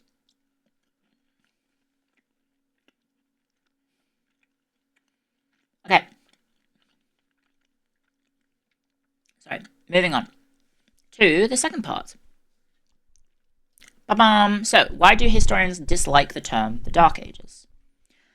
Before we get into that, I'll just briefly introduce the concept of historiography.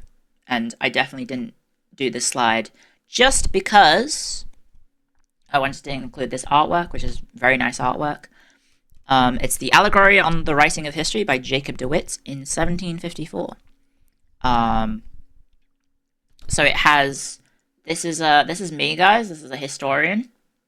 He's writing history, and you have wisdom looking on and offering guidance, and then you have truth looking on from up above, watching over her, over the historian, and the little cherubs helping out as well. Because that's me, guys. I got my butt out. I got my butt out sitting in the chair right now, talking about history, and then I've got a cool woman in a suit of armor looking over my shoulder, and then a naked woman floating above me. There you go. Historians have it good. Exactly. So yeah, if you don't know the term historiography, if you've never heard the term before, historiography is essentially the study and the writing of history. It's what historians do. Or if you've ever had to do a history course and have to do history assessment, etc., etc., etc., and you're wondering why you're spending most of the time having to argue about historians rather than the actual history itself, that's why. It's historiography. So it's specifically focusing on stuff like interpretations of history and data to fit a theory that a historian has that maybe contradicts someone else's theory. Essentially, that's all historians tend to do, which is arguing about interpretations of history. And so yeah, that's historiography. How do you know what actually happened when people are always lying? Exactly, that's a problem with history. We have to evaluate the validity of sources. And that is often very difficult. So, why don't historians like the term Dark Ages? Well, the straightforward point is that it's a very unfair and reductionist characterization of 500 years. And it's very ignorant, right? It's basically just slapping a label on 500 years of history. If you can imagine 500 years of maybe where you live, imagine 500 years of your country and just being like, "Poof, this is what it is," like in one word or two words essentially. It's poof, Dark Ages, right? Very ignorant, very sort of reductive, and very sort of, it has a pejorative and negative term, right? When people think of a Dark Age, they're thinking of negative things, and so historians don't like that, right? And so during this time in European history, many technological and societal innovations occurred, um, which contradicts the trope of the Dark Ages, which depicts it as an uncomplicated, uncivilized society of brutes, which just didn't exist. Like, yes, you have in the migratory periods, but the people in the migratory periods weren't just uncivilized society of brutes. They had society, they had culture, they had um, religious beliefs, they had spiritual beliefs, they had they had more to them than just unga bunga, I kill you because you're different, right? As a Hungarian, my ancestors was just a slightly bit uncivilized. You say that, but Hungary is a land that has been settled by invaders numerous times, right? And so you have all these different cultures interacting with each other, and they don't. It's not necessarily just conquering for the sake of conquering. Like, these people, they fought for a reason, and they wanted to find a home for themselves, and they had their own beliefs, which, differed from other people's, right? So, one of the big problems about our concept of the Dark Age is the decline of the Western Roman Empire. And unfortunately, a lot of people think 476 happens, bam! Europe is a wasteland. It's like the nukes have gone off, right? Rome falls. Everything is in disarray. Europe is has returned to instantaneous sort of like horrible conditions that are just full of dead people dying, plagues, invasions, raiding, all these sort of terrible times, and that's just not true. So what happened in 476? The fall of Rome is in 476 by the invading Visigoths. Or was it just the Goths? I can't remember.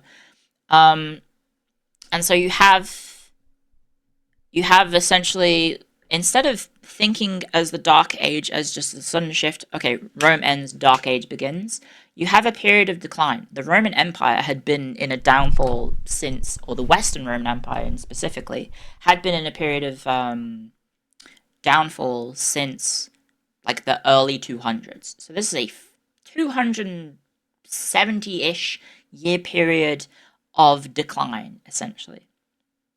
You can't then just say, oh, Rome ended, ergo society is now crap in Europe, right? The decline in Western Roman society, or Western European society, was a long decline. It took many, many years for it to happen, and then essentially as Rome became increasingly weak, people stopped relying on the central power of Rome to protect them, and so they rose up and fought for their own sort of path, essentially. They had insurrections, they split away, they fragmented away from the empire and had their own, because they believed that instead of relying on Rome that could no longer protect them because Rome had become so weak, they, fought for their own, sort of continued survivability. So what is typically, because for most people, when they talk about the Dark Ages, they're most likely including the 500s, so the 6th century. So we're going to be talking about the 6th century a lot in the next few slides. So the decline of the 6th century, because there was a decline in Western Europe, but it wasn't a Dark Age. That's the important point to clarify. Whilst there may have been decline in Western Europe, it was not an overarching, broad era that lasted 500 years that encompassed all of European history.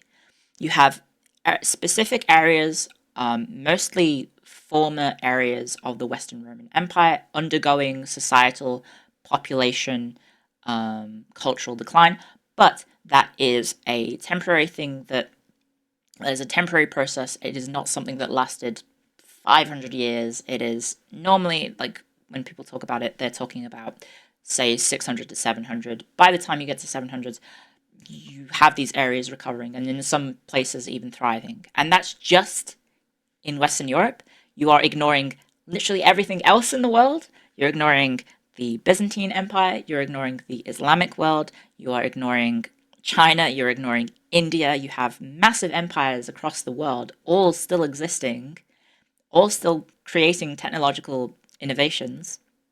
But you have people think, oh, it's just the Dark Ages, isn't it? There's nothing there. Everyone living in mud huts and shoveling and living on a farm and, I don't know, dying in some battle because some angry guy came and raided and they defended their home and died. And, like, fighting with pitchforks, essentially, right? And plagues, right? But obviously there were plagues. So, reasons why there was a 6th century decline in Europe.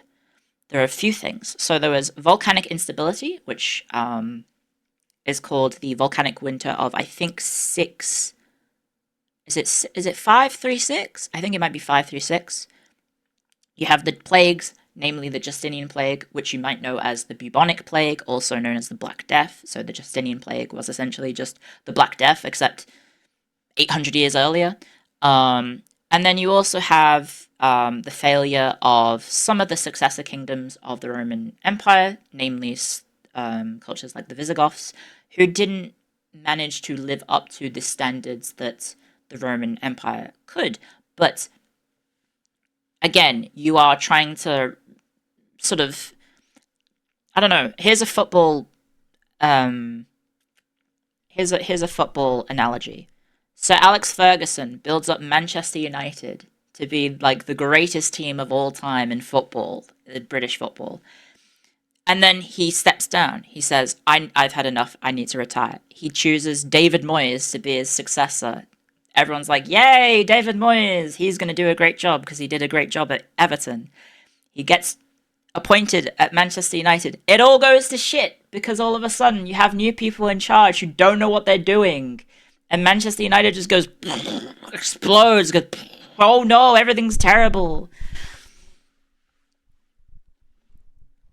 And so you have that period happening in which the Roman Empire is replaced by its successor, and they can't possibly live up to the expectations of the Roman Empire because they just don't have the amount of, like, administrative complexity available to them that the Roman Empire happened. You also have the dealing with the decline that was undergoing in this period. You have the Visigoths.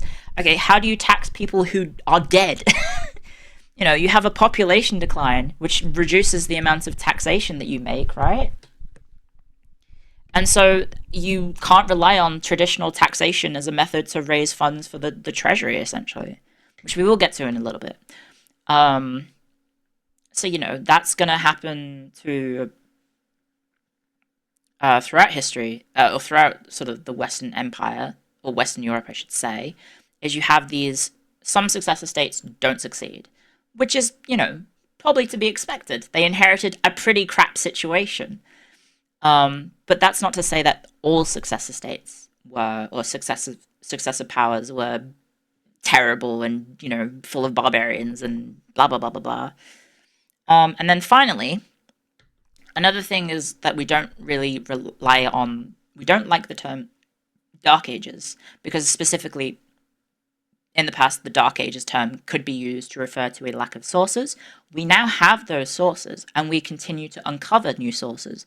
We also have access to archaeological evidence, which is something that our earlier historians didn't really get to rely on. They didn't have access to the same amount of data that we do nowadays. So to refer to it as a Dark Age because we simply don't know enough about it is a misnomer.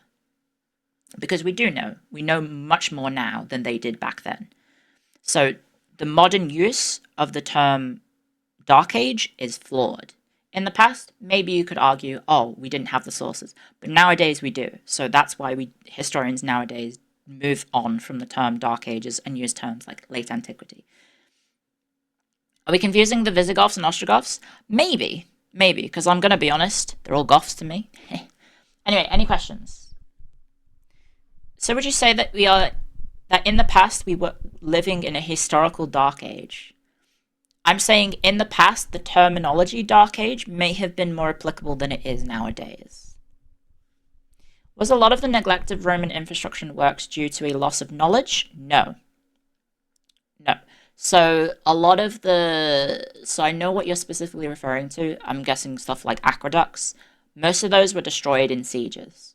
So if you're not aware, a lot of the aqueducts, especially going into Rome, a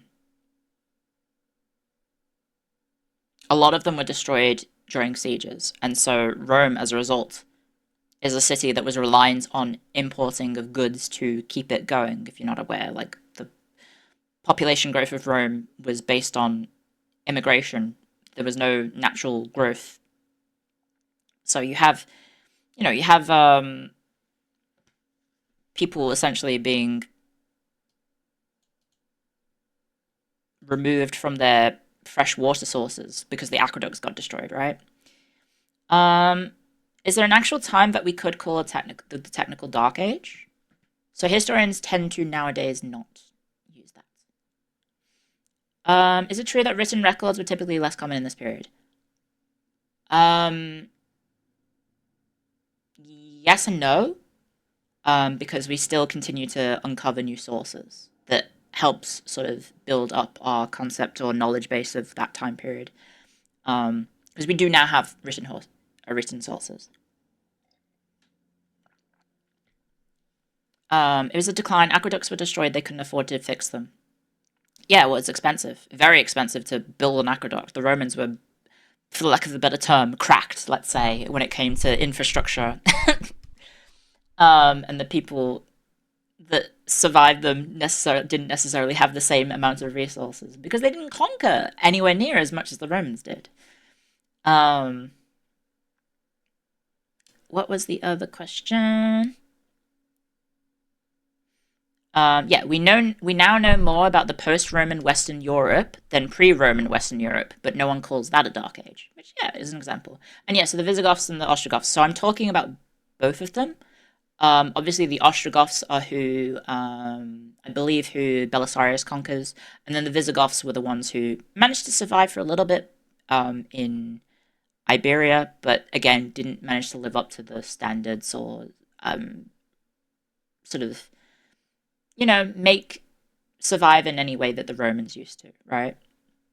Because they inherited a kind of a bad situation, sort of. Would a term like the English Dark Age still be in use for the Arthurian periods where records are closer to myth? Ooh, I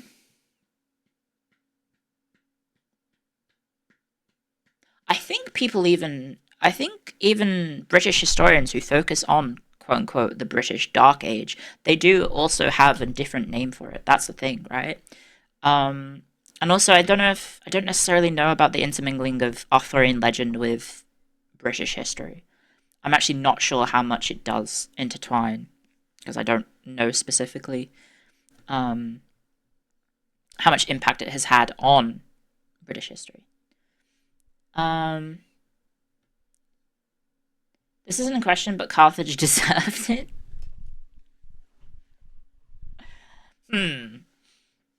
Here, historians refer to the period in Greek history prior to the Archaic period as Dark Age. Thought that would be a bit of a tangent. Oh yeah, no. So we talked about that. Yeah. So the Greek Dark Age refers to the Iron Age Greek history. So nowadays historians just refer to it as Iron Age Greek history. Is there any reason why Gildas's manuscript survived, but the others, which might have been made at the time, didn't? Oftentimes it's just a little bit of luck, and also perhaps what the contents of the manuscripts had, right? You have during this period of time, you have members of the clergy are the ones who are writing these texts and copying the manuscripts and copying texts to record them. And they were selective. They picked and chose which sort of things that they wrote down. And so you have things that maybe disagreed with the Christian Church, that maybe a clergy member would think, oh, I don't think I should write this, and then simply doesn't write it, and then it's lost to time, right? These are all possible sort of situations, right, that could have happened, essentially, to result in certain works surviving and certain works not surviving, right? Well, they've copied mundane things like tax records. Oh God, I'm not sure. I don't think they did necessarily. I would have to look that up. You do get facts and figures getting copied, but oftentimes that's because it's in relation to whatever the author is writing about, right? But yeah, if there's no other questions, I don't know if we need to move on. We do have weather records, yeah, because people wrote about the world around them, including the weather, right? Does the first point not seem like an isolated demand for rigor, like the Warring States period is fine and that spanned for 200 years and only happened in China? Yeah, so that's kind of, again, we were talking about that at the start, right? Is that the unfair categorization of all of medieval history as a dark age is what historians have issue with.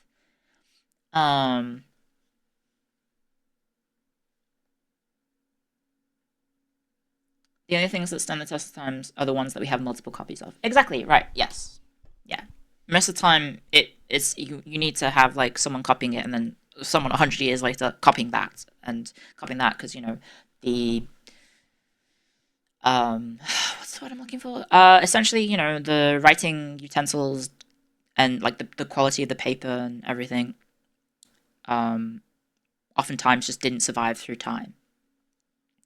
A few mundane records we have from Antiquity are virtually all modern discoveries. Yeah, so a lot of our Roman, a lot of stuff that we have about Roman sort of statistics about, oh god, there's stuff like water supply in random cities in the Roman Empire being like, oh yeah, so this noble household got this much water, this Roman household, this household had this specific amount of water that they bought because they had like water licenses and all sorts. And then there's also description, like, arguments about whether that was even real. Because there was, again, this is a tangent about the reliability of historical sources. Anyway, moving on. Were there any dramatic single event losses or dramatic amounts of written knowledge during the Dark Ages? I don't think so, but I don't know. I don't think there's any sort of like great tragedy akin to like the burning of the Library of Alexandria, for example. Okay, moving on. So we've talked about why historians don't really like the term the Dark Ages. So again, going into the continuation of the point, the Dark Ages, or essentially Europe after the fall of Rome. So, as I previously touched upon, the Roman Empire was extraordinarily large, and it was also a very complex institution that had unified numerous groups of like ethnic groups, languages, religions, local cultures into one overarching Roman identity, which, when the empire fragments, you have these different groups, these different polities, all becoming isolated and having their own sort of identity. And then, of course, conflict emerges between the different groups, right? And so that sort of network that the Romans had built was reliant on trade, right? So it was essentially a trade network as well as an empire of cities, right? You have these settlements throughout the empire, that were all connected through trade. Most of these settlements relied on goods coming in and out of these cities throughout the empire to sustain itself. For example, lead was exported from Iberia and brought over to Rome. We know a lot about the export of lead from Iberia to Rome because we have examples of ships sunk in the Mediterranean that, either ship records that are, still exist at the bottom of the Mediterranean, or even weirder, is examining the amount of lead that is detected in the Arctic, in the ice in the Arctic. And scientists/historians use the data of examining lead, the percentage of lead in the Arctic, to determine how much lead was being transported across the Mediterranean to Rome and then sinking. Because it's not necessarily an exact amount of knowledge about how much lead we have, of how much lead was actually being transported, because we don't actually know specific figures. It's an estimation or approximation based on how much actually sunk into the Mediterranean. Because the idea is they probably needed this much lead to, create new buildings, etc., pipes, blah, blah, blah, blah, blah. They needed this much lead, and we have this much lead present in Antarctica, ergo we have this amount of, you can extract that information to determine how many ships had sunk in the Mediterranean during this time frame, and then extrapolate from that data the amount of overall exports. And so one of the crazy things is that talking about lead exports to Rome, for example, we have less ships sinking in the Mediterranean during the 300s. And so historians just kind of have to assume, there are less ships sinking, that must mean there was less overall exportation. It doesn't necessarily mean, they just got better at sailing. The ships were able to survive the journeys more. They don't take that sort of analysis, which, you would think, it could just be that they were sailing in a more safe manner. They weren't risking, rough seas and to get from Iberia to Rome. No, it's just there just must have been less boats overall exporting lead. That would have been a leap of logic too far. But that's just an example of using historical evidence in a way that kind of, we build up evidence, but we're not sure exactly, right? So yeah. What was I talking about? Oh yeah, so that was about Rome. Sorry, I just went on a tangent about Roman trade. So yeah, as I said before, the city of Rome and many other cities across the Roman Empire relied on immigration to grow. That is a continued trend, including into the Eastern Roman Empire / Byzantium with Constantinople, which we'll get to in a little bit. So when you have the empire fragmenting into smaller, less organized, less complex, still complex kingdoms, but less organized, and a decline in population due to conflict and as well as emigration to safer areas of the world, you have less people to tax, right? So you have less funds available to you, and you have these empires or kingdoms operating on much smaller budgets, and so they're not able to, let's say, operate as high a level as the Romans used to, essentially. But yes, this process didn't happen all at once, and as I had mentioned before, decline had been, the Roman Empire in the West had been in decline for at least 200 years prior to the fall of Rome in 476. And so just how people moved to America for a new life away from the conflict in Europe, people moved from west to east in the Roman Empire. So you have people in these, in the western part of the empire, so in Iberia, in Italy, in, I think in Britain as well, in France, You have the people moving from these areas, which are becoming more and more destabilized and less and needing to rely on themselves for their own protection. You have the people moving from there to the safety of the Byzantine Empire, right? Or the Eastern Roman Empire. So this is why Constantinople ballooned in population with estimations, I think 500, I think 500, 600. You have the population of Constantinople being estimated from anywhere from 250 to a million, 250,000 to a million people, which is an insane amount of growth in a very small time, considering prior to its founding in 330, you have a relatively small settlement in that area, right? I think it's a I think prior to it becoming the new capital by Constantine, I think it was a small town rather than an actual city. Um, so you have these populations moving. So that is an sort of an explanation for some of the population decline that occurs in the West.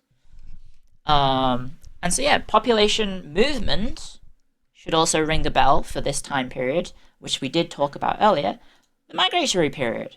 So you have these different people emigrating from or moving through Western Europe and to an extent a little bit of Eastern Europe, um, pushing through, fighting the Romans, fighting the Byzantines, and pushing into these areas and trying to find homes for themselves, essentially. So you have the Huns, you have the Ostrogoths, you have the uh, oh god, I'm sorry. The legend is in German, so I apologize. But you have all these different peoples who are pushing into the empire, and in essence, these are not peaceful movements, right? You have people being pushed away from their homes because they flee, oftentimes, as I mentioned previously, from this area of the world into this area of the world. Because these areas in the West were seen as increasingly unsafe. So they moved over to the East. Hence why Constantinople and other parts of the Byzantine Empire balloons in population, right? Um, so yeah, you have this sort of migration that happens, and these people end up settling in various different parts of the Western Roman Empire. And at this point, in some areas, you've got like some of these movements are finishing well after the Roman Empire collapses. And so yeah, that these sort of movements happen. And then, you have other reasons why people move to the east. Ta-da! You have Justinian's conquests. So Justinian, after, all of the instability and turbulence of the migratory period in which people are en masse either dying or moving away to escape the violence, you have that followed up by Justinian also invading and conquering these areas. So he conquers all of Italy up until I guess this would be like the Savoyard-ish area. He conquers southern Iberia. He conquers North Africa, so like Tunis, modern Tunis area. Um, and so during this time frame, you have even more violence, even more death. You have the Ostrogoths getting wiped out. You have I think the Visigoths also kind of get a bit of a pounding, I think.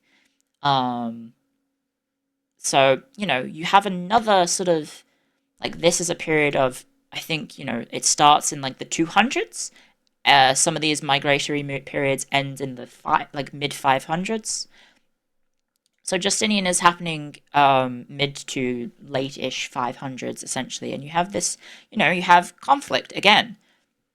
You have the Byzantines invading and them expanding their territory back into, Western Europe. But this doesn't come at without cost, right? You have loss of life. You have population decline because people are being killed. You have population decline because people are fleeing for their lives, right? The foundation of places like Venice, for example, appear as a result of the invasions of the migratory period forcing the people of Ravenna, for example, into the lagoons of Venice, and that's why Venice comes to pass, essentially. Um, so yeah, this is going into this slide is going to go into about the population decline. So I figured this was a funny title. I apologize for the pun. So dude, where's my Western European population? And so with population decline is associated with cultural decline. Obviously, it should probably come hand in hand. You have less people, therefore you have less skilled people. You have less doctors. You have less scientists. You have less orators. You have less writers. You have less people essentially who are producing great works, right? Either because they've run away or they died, right? You also have other issues. You have the volcanic period, the volcanic winter of 536, which affected crop growth across Europe, not just in the West. You have I think it was called the little medieval ice age or something around this time. Basically the 6th century in Europe is just all around not a great time to be alive. It's a pretty miserable time, but things get better. But at the time, it was pretty bad. Yes, Italy becomes heavily depopulated. Conflict takes its toll on the local population. And so, you have I apologize it's in German, Volkerwanderung. I apologize, but it's just called the migration period in English. That's the German name, because obviously Germanic peoples were involved. So you have your Franks, you have your Goths, you have Vandals, Lombards, Huns, all raiding multiple times across history. Thousands upon thousands of people are dying over and over and over again through the violence. You then have that followed up by Justinian himself, and just coming in and taking over all of Italy. But by that point, you have Rome, which had shrunk from a population of over 1 million a few centuries earlier to down to the size of a small town, about 30,000 people. But these are, it's more like Velka. O is more like Okay, so Velka. Thank you. Apologies, I'm not fluent in German, as we have learned through my pronunciation of mercenaries from the 15th century. Anyway. What a terrible time to be alive. Yeah, it's pretty bad. It's pretty bad. So you have Rome suffering from multiple lootings, multiple besieges, famine, the aqueducts get destroyed, and so it's just not a place that is inhabitable. So where do the people go? They go elsewhere. They either die or they move. And so you have Justinian's reconquest forcing populations, again, moving to the east. And then following that, you also have Justinian's plague, which was the bubonic plague. So before the Black Plague happens in the 1300s or 1200s, you have Justinian's plague, which was Procopius, not Precipicus, different person, who's an eyewitness of the events in Constantinople at the time. He writes about how 5,000 people were dying every single day in Constantinople when the plague was at its worst, which I think was a stretch of about 4 months. So if you times, you times 5,000 times, what is that, 160 days? 160 days times 5,000, you have how many people potentially dying? Obviously take numbers in history with a grain of salt. Not great. And then, of course, we have the volcanic winter, which affected crop growth across all of Europe. I believe it's not specifically one volcano, not one massive eruption, but actually just a series of multiple eruptions that all sort of coincided and had a very adverse effect on the climate and temperature. I think I remember seeing a statistic that apparently the average temperature of Europe fell by 3 degrees or almost 3 degrees Celsius, which I think is close to 5 degrees Fahrenheit or something like that. So, that's a pretty significant shift in temperature, especially at winter. Is there an estimate of Constantinople's population in 541? Again, so they're estimations, but it's, I think, anywhere between 250,000 to like close to like a million, right? Why did Justinian start a plague? So it wasn't him that started the plague, it's just the people blamed it on him, and so they called it Justinian's plague. Any questions? I will hydrate, thank you. Hmm. Thank you, yeah, I'll add that. Little Ice Age.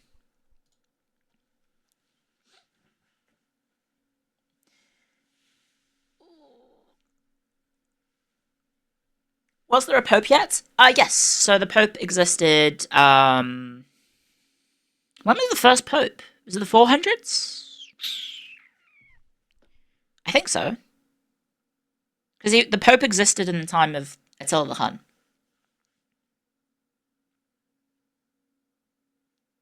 Let me go check that. First pope. Well, technically, people are like, oh, St. Peter was the first pope.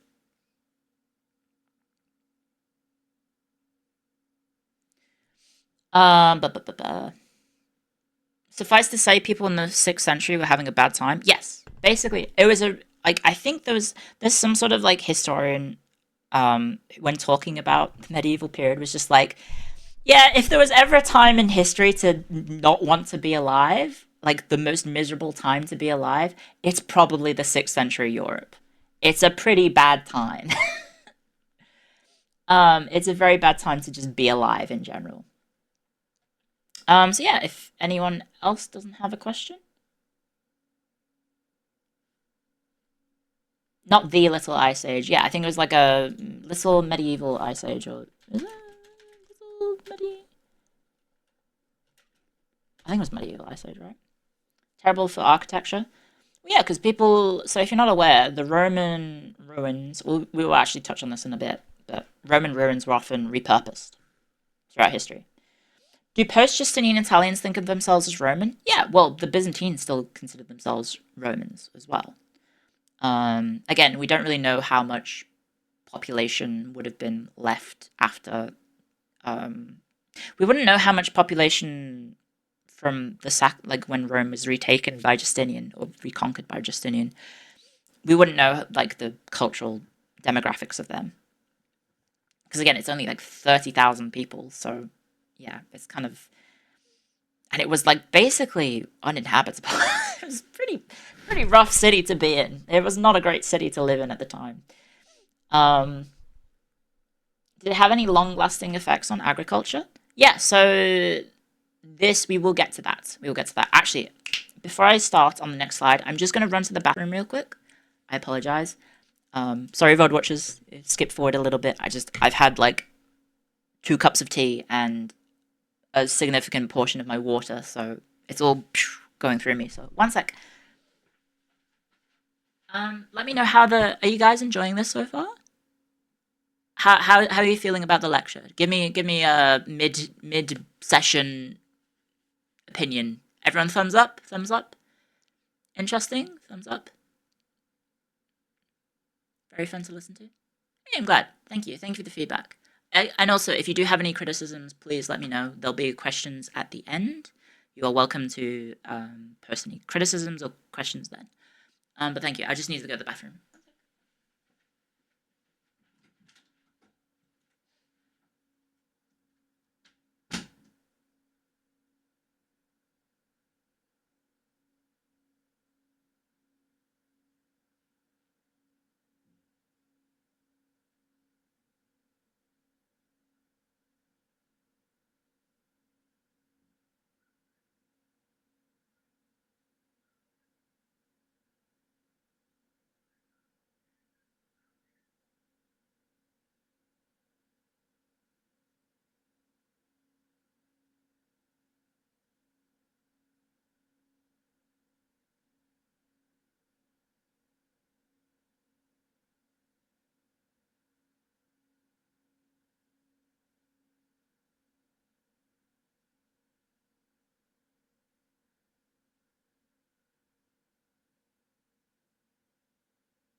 Hello.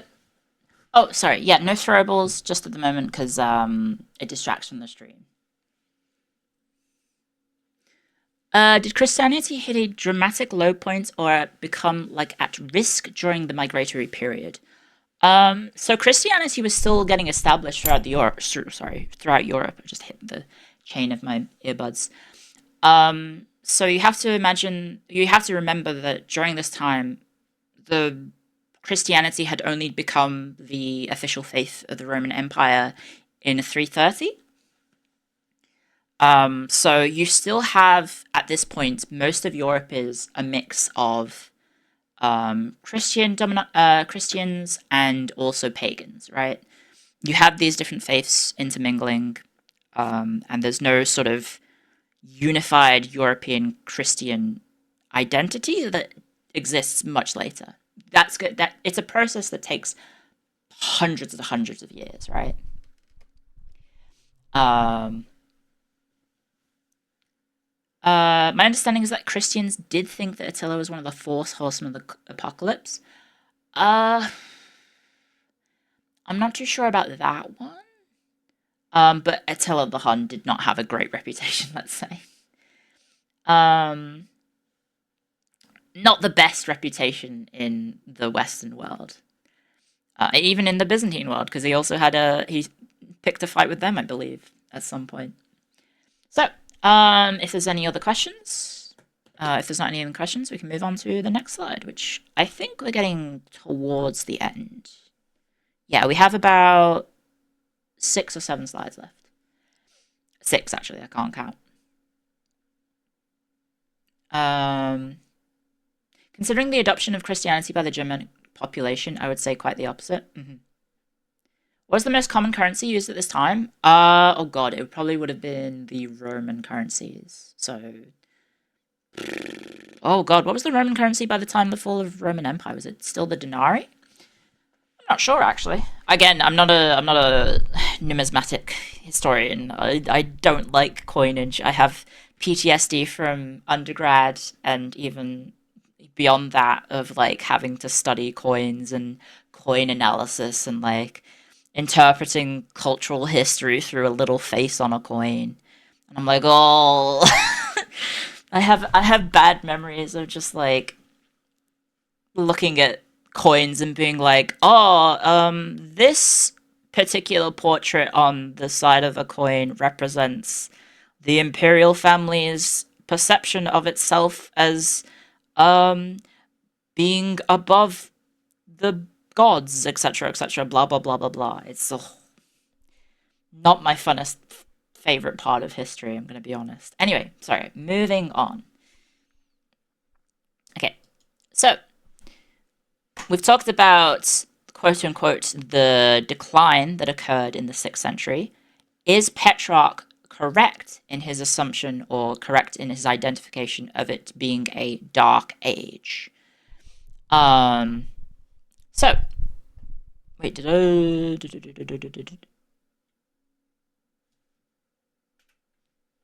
on, sorry. Sorry, my bad. I see a little bit of a mistake that I wrote.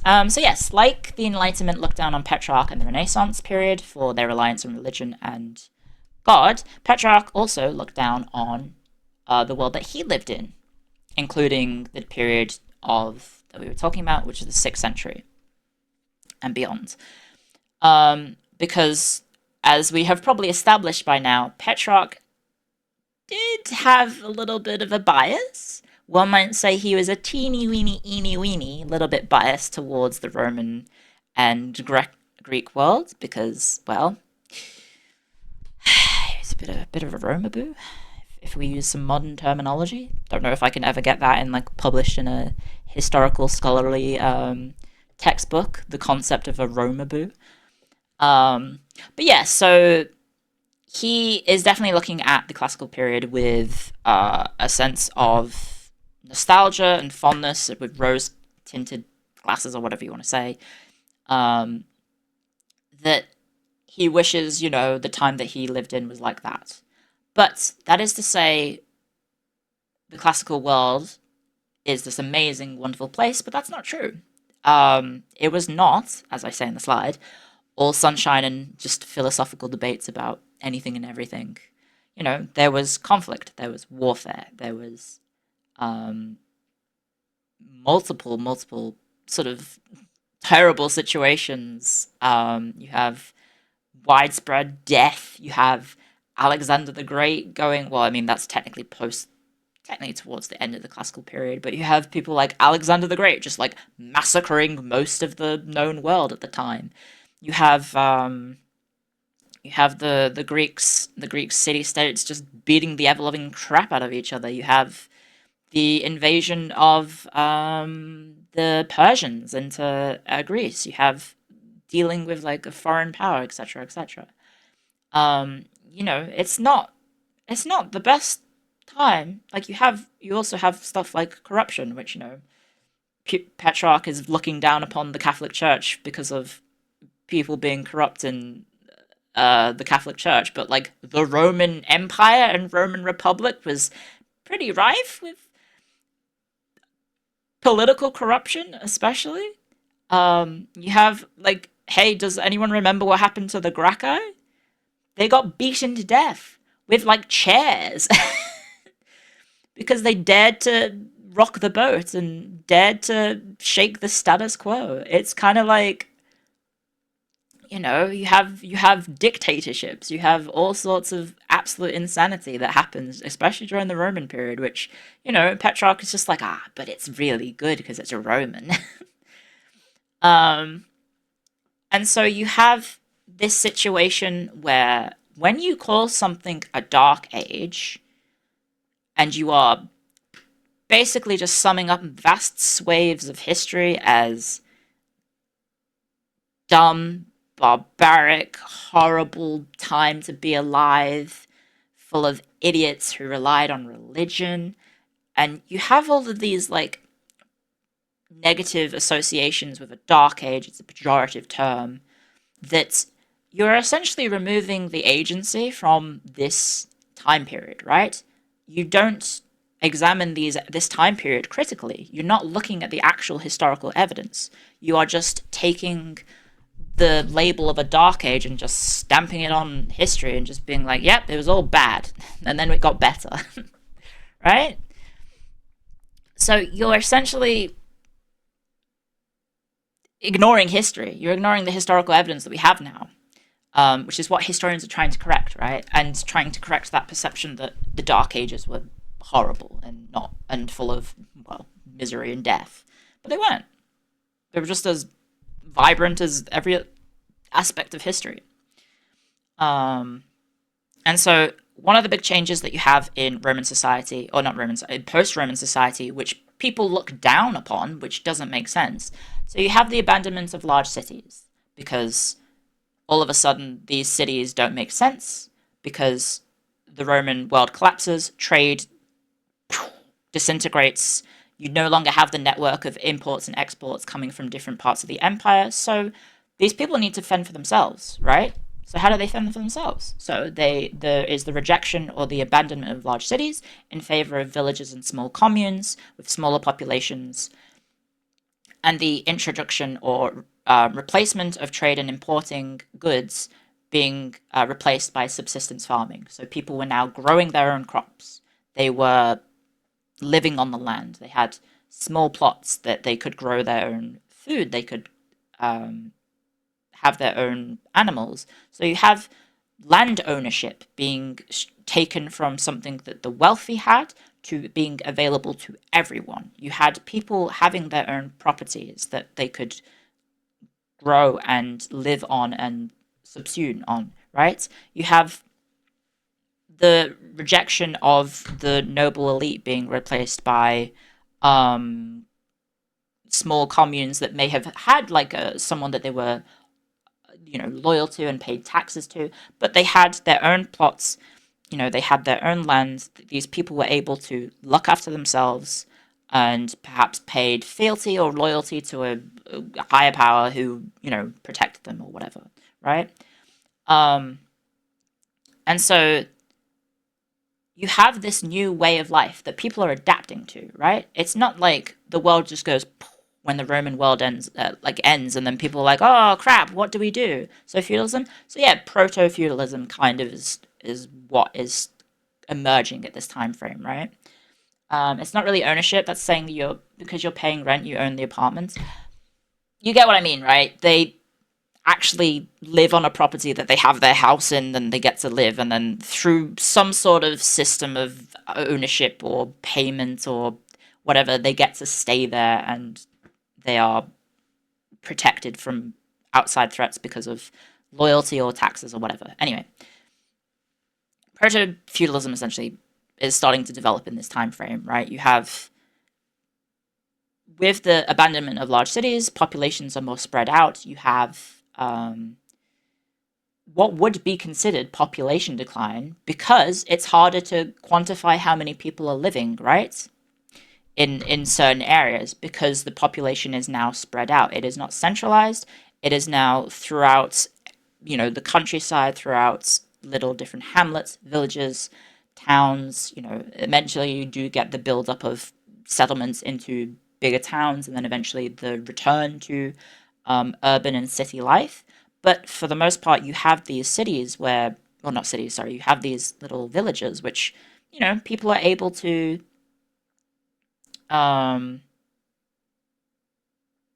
live on the land themselves. They weren't reliant on some sort of Roman villa where they had to, pay to grow their crops on it, right? I can't remember specifics of Roman villa life. Something I learned in like primary school, not primary school, high school.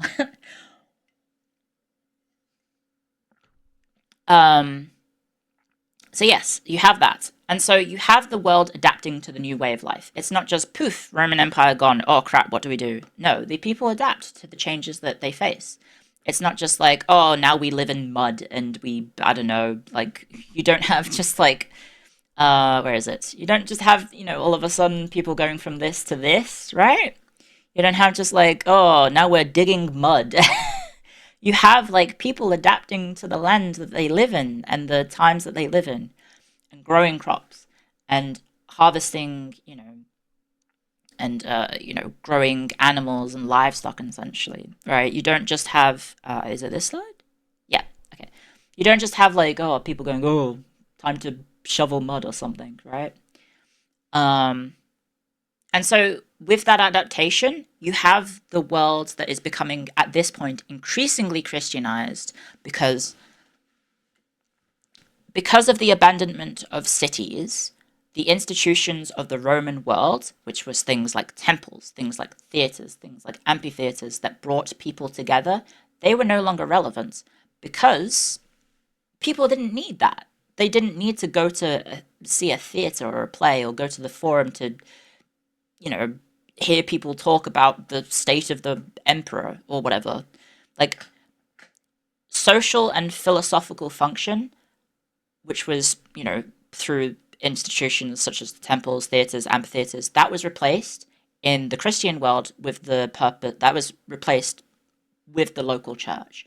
And the local church was exceptionally efficient because you didn't need these massive cities that, only so many people could live in these, crowded cities that people were then crowding into these things. You could have local churches everywhere. You did not need a massive building. You did not need these massive urban structures to house thousands of people.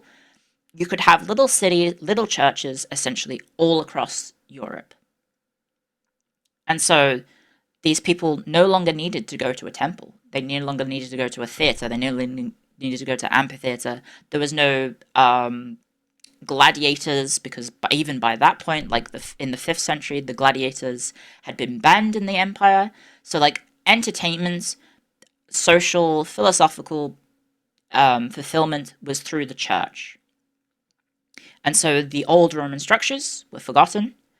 They were repurposed for Christian medieval life. So you have these buildings that, the Romans had built, these grand buildings. So what did people do? They used the infrastructure that had come before them and use it in the construction of things that they needed now, which was churches, which was towns, which was walls, which is early sort of Christian settlements. So it wasn't like an abandonment that Renaissance writers sort of depict history as being like, oh, people abandoned their classical roots. They abandoned the morals and beliefs of the Roman and Greek worlds, right? It wasn't an abandonment, but more that sort of time frame was no longer applicable to them because they didn't need to go hear about the Roman emperor. So why would you need to go to a forum to hear about the Roman emperor? You can go to your church and hear the local sermon and socialize. And so you have settlements being built around the church.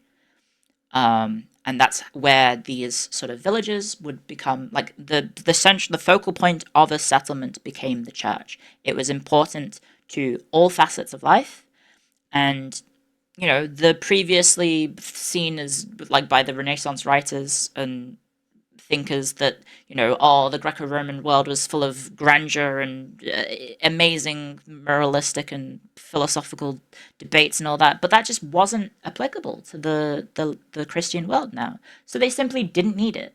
There was no sort of abandonment of classical roots. It just simply wasn't applicable to them anymore. You don't need to learn about Plato. You need to learn about what the sermon in the Bible was for this week, right? You go to church to listen to the sermon. You listen to the priest. They don't need to know about, what Cicero thought about Julius Caesar, for example. So you have, this super streamlined system in which people were able to fulfill their sort of all these sort of like entertainment, social, philosophical fulfillment was through the church. And it was exceptionally streamlined compared to the Roman system, which took hundreds of years to build up, right? Because you had to build these cities, you had to build these great urban spaces that had to house all these institutions, right? And meanwhile, when the Christian world comes along, it's just like one building with a cross on it. And it's like, yeah, this is our church, and this is where people get their fulfillment from, right? So that's kind of where this is where historians talk about sort of like, does that sound like a dark age? No, it sounds like people merely adapted to the times that they lived in and simply relied on new sort of developments such as the church as fulfilling or having fulfilling lives, right? Was the church closest thing to large-scale leadership? Yes. You don't have like a unified... So the church wasn't like... You don't have like modern communication, which is having like everyone connected to everything and having all of the church be, on the same page at the same time. That's why you do get little different, like you get different denominations and different sort of developments in different parts of the world. But you do have the church and the Christian world being unified under the sense of... or the purpose of what the church serves to the local communities, right? So hopefully that makes sense. Sorry, I kind of rambled a little bit. Does that make sense? It sounds like a huge step back in terms of development. So the thing is, it's exceptionally easy to build a church compared to building a city, right? Think about how easy it is for a village to be fulfilled societally, in whatever way you want to talk about, philosophically, morally, through entertainment, socially. You have all these, you have people getting that fulfillment through the church, right? It's exceptionally efficient because it's just one building with, you have one building which serves all those purposes and more to the local communities all across Europe, right? It depends on your definition of development. Yeah, so you have these, I guess, decentralization, and you have all of these communities that are able to grow and thrive, and through the moral guidance of the church, right? And so from there, these communities grow and expand, and then eventually you get back to towns, back to cities, And it's a process that is so much faster than ever the Romans did, right? Um, Developers they needed rather than directors from Rome. Exactly. Yes. Can we restart what I have missed? Well, we're 3.5 hours in, so probably not. I think it's about 3 hours, close to 3 hours. So hopefully this is all making sense. So basically, decentralization and local communities, small local communities, being much more efficient at fulfilling societal requirements that, like a classical Renaissance sort of Romaboo would decry as being, oh, it's not the same. But, for the people at the time, this was incredibly efficient. Incredibly efficient. So, any questions? It's better to plan cities and stuff around the decentralization rather than against it. A lot of it is just like, I don't know. There's the accusation of like being reactive versus adaptive, and I think this sort of system shows that the people of the early Christian Europe, and of like I guess a post-Roman era, you have people adapting to the world around them. They don't just think, "Oh crap, the planet is dying, the aliens aren't contacting us, the animals are leaving. Do you need anyone else?" You have the people realizing that they can build their own communities, and they don't need to worry about staying connected to Rome. They don't need to worry about what the emperor is saying. They don't need to worry about, oh, the grain tax is due. Time to, hand over all my grain and all my money, and we need to pay for the armies that will protect us. I mean, obviously there was still protection needed, but it's just a much more efficient system compared to the Roman system, because you had, the Roman Empire was exceptionally complex, and it worked almost despite itself. It worked. So what came after was much more efficient, especially on local levels. So hopefully that made sense. If you have any questions, please let me know. I'll try and look at my notes and try and word it maybe more eloquently, but hopefully I've explained how the development of early sections. A bit of tangent. Have you heard of QGIS? It's an open source application where you can visualize data of geographical attributes. No, I haven't. No, sorry. Was it a dark age there? Or was it a dork age? No, I don't think the concept of a dork existed. You did just throw in a question. Is there a section on monastic orders? We've touched on monastic orders and clerical life a little bit earlier. I also touched on it just a little bit now, but I don't go into it too specifically. No. What was the other question? Oh yeah. How soon after the fall of Rome did the Christian church start decrying antiquity as backwards paganism, and did that include stuff like theatres and amphitheatres to push people more towards the churches? So, even during Roman time, even during like the Roman Christian time, you had Roman Christians looking down upon Roman pagans and Roman and Greek paganism, right? That is a process that was already occurring. Did that include stuff like theatres and amphitheatres to push people more towards churches? Yes. Well, like the reason gladiators were, or gladiatorial fights and gladiatorial entertainment was outlawed was partly because it went against, the Christian beliefs of the Roman Empire that was now prevalent, right?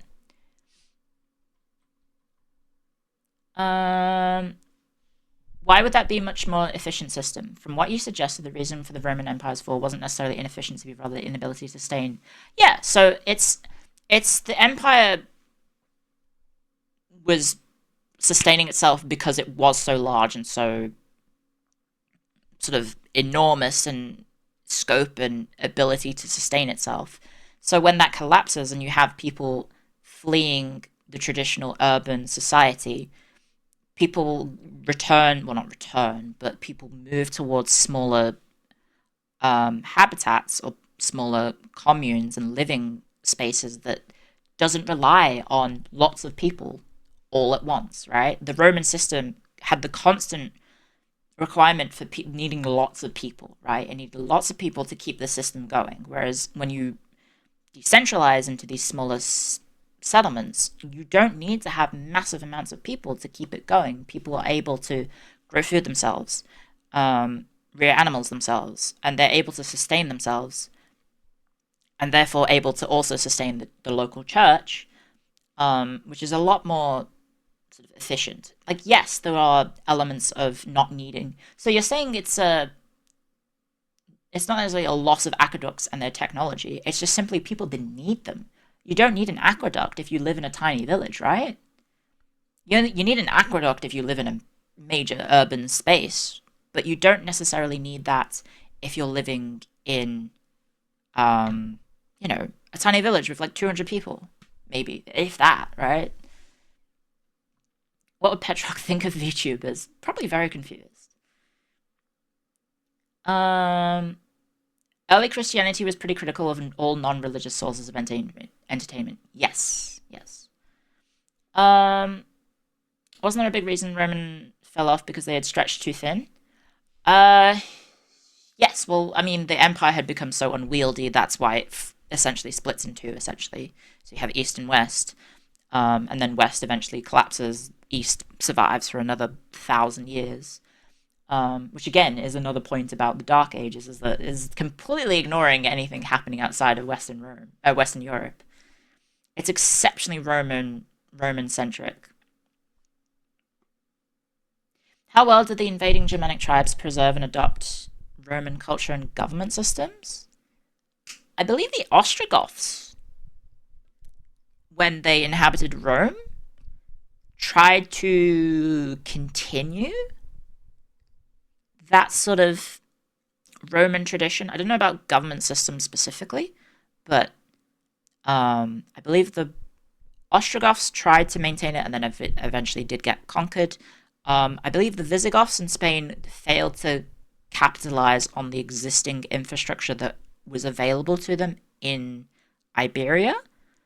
I don't think they did a particularly great job. That's not necessarily culture, but that would be more like an infrastructure, government systems, those sorts of things. I think they were just incapable of trying to fulfill the same sort of needs that the Romans used the Iberian region for, right? Okay.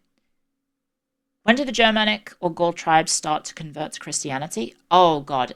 So you can't really talk about all of them in one fell swoop. It is a gradual shift, right? Just like how the Roman Empire technically doesn't fully Christianize. It had an official religion, which was Christianity, but like members of the empire were still, pagans. There were still regions of the empire that, when West falls, still believed in paganism. Even in the fall of the fall of the Eastern Empire, you still had people, I think, believing in paganism, right? You still had people attached to their old sort of classical pagan beliefs, if I'm not mistaken. You would want an aqueduct because of public baths? Yeah, but the settlements aren't, because urban settlements were so, they had to be specific areas, right? They were immovable. They weren't mobile, or that you could say they were immobile, right? These spaces needed all of the resources to flow into them. If you are in a smaller village area with subsistence farming, you can do that anywhere. You can get water sources anywhere. Like, you can just have a settlement set up on a river somewhere, right? You don't need to be in this one specific area to live, which was the city, right? You have areas out, like, all over the place. People all over the place in these different settlements, right? Why did the Western capital move to Ravenna? Oh God. Wasn't it because Rome was kind of a poopy poop? Wasn't it just simply? Wasn't it simply Rome had fallen out of favor with the emperor, and so he was like, let's choose a different capital? I would argue that a decentralized system is not necessarily more efficient. Okay, maybe not efficient, streamlined. I guess you could argue that streamlined equals efficiency, but it's a much more streamlined process where you don't have to go to different places in a city to fulfill your social, philosophical, moral obligations. You just have one building, the church. You don't have to go to the amphitheater. You don't have to go to the theater. You don't have to go to the gladiator arena. You don't have to go all over the place, right? You can just go to church, and that's you fulfilled all of your needs, essentially, right? But rather does not require the efficiency of a centralized system needs. What fell away with the aqueducts was efficient water transport. Yes, but there's also the development of adapting to the circumstances that they are in, and eventually the adoption and implementation of new technologies to help with the world that they lived in, right? Which is kind of the point, right?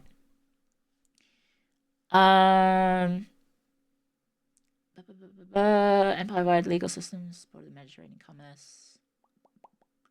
A move towards more localist economies was simply a necessity. Yes, exactly. Why were the aqueducts never repaired? Very expensive. Just very expensive. You need to have skilled miners, you need skilled technicians, and you need a lot of money to pay them and build them and repair them and maintain them, right?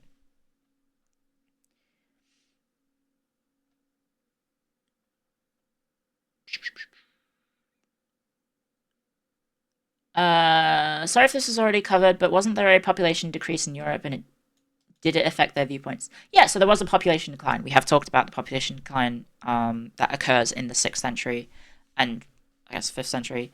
But that is not necessarily just because Rome goes poof. It's a lot of issues. There's a lot of causes that has resulted in a population decline, but simply because there's a population decline doesn't mean we have a dark age. Is Antiquity the better term for the migration period? Yes. Ravenna was also much easier to defend. Yeah,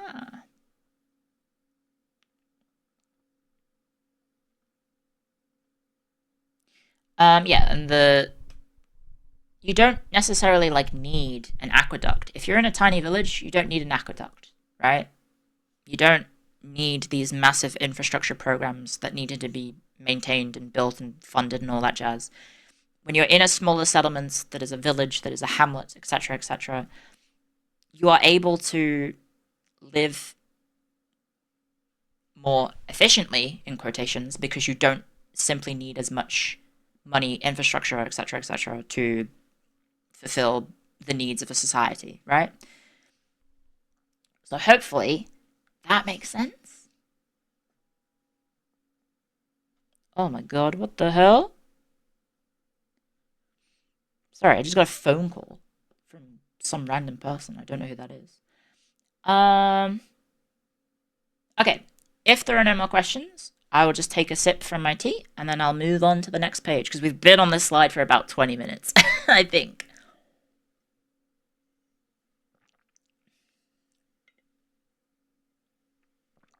It's holistically more efficient to be less centralized. Essentially, yes.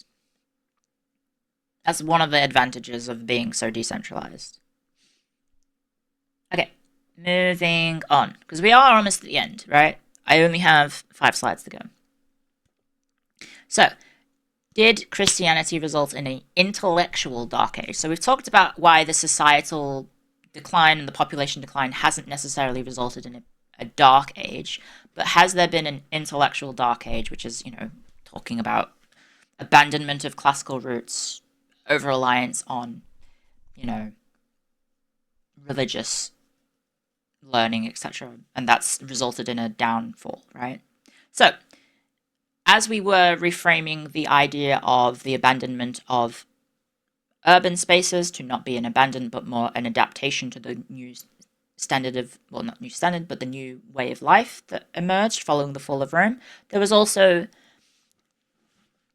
no abandonment of education, right? There was no sort of people just becoming ignorant idiots who, didn't care about reading, didn't care about books, didn't care about anything to do with education, theory, morality, etc., philosophy. No, people still cared about those. Um, and there was no blanket nosedive in learning or education throughout Europe. Um, what did happen was that whilst the Christians were skeptical of what could be learnt from the Christian past, or the classical past, because it was a pagan past, it was a different religion, they weren't wholly dismissive. As we know from Petrarch, people still had access to classical sources, and people still read classical sources and spread classical sources and texts and thinkers and all that jazz, right?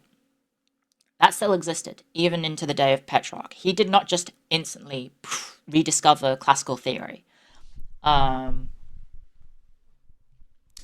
They were still produced. It's just the priority of what people needed was religious. It was people primarily needed religious texts. They needed things that were relevant to their own lives. There is no point spending time writing en masse a text that is about, let's say, I don't know, the morality of Romans, when people nowadays care about, religious teachings, Christian teachings, etc., etc. Sorry to rely on etc. too much. But hopefully you understand what I'm trying to say with these points. When decentralization results in a significant reduction in peak education? No.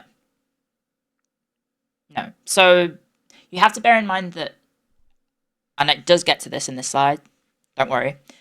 But yes, so manuscript production and the copying of classical texts did continue, not to the extent that it would have in the past, during the Roman period, for example. And there were issues where sources would have been lost, so they didn't have access to as many sources back then, perhaps. And they were also selective about what texts were copied, because, you have a theological sort of Christian view on these texts, and if there's stuff in those texts that, hey, maybe doesn't agree with Christianity, then, hey, maybe that doesn't get copied, for example, right? So things that promoted paganism, things that promoted different religious perspectives, maybe the Christian world wasn't exactly too thrilled to write about. But that's because people didn't need that. They needed to know about the Bible. They needed to know about Christian literature, because this was important to their societal values, their lives, their day-to-day living. It was important to the churches that they went to every Sunday. You get what I mean, right?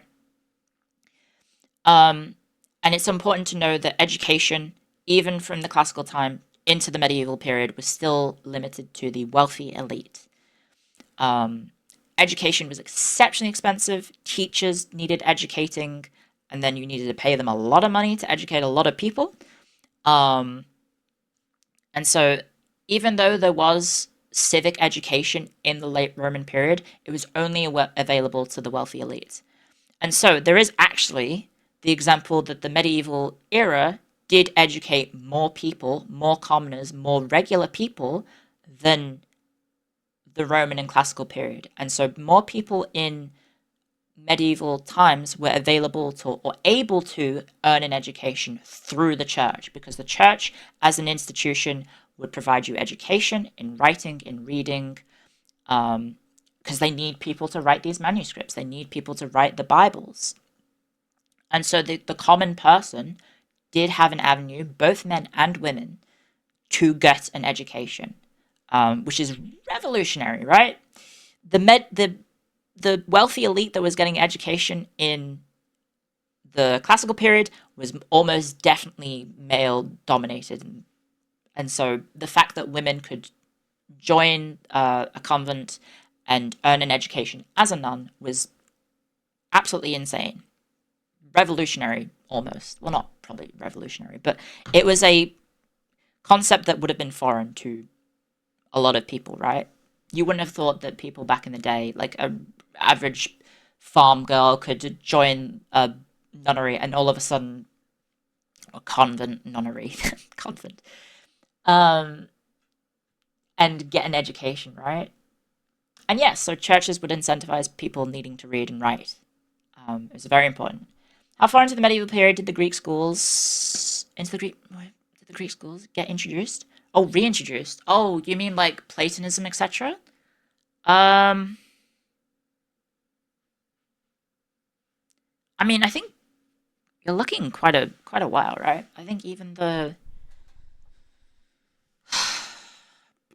I think they existed for a long, long time, but were mostly located in areas around Greece and Iberia. Not Iberia, sorry, Anatolia.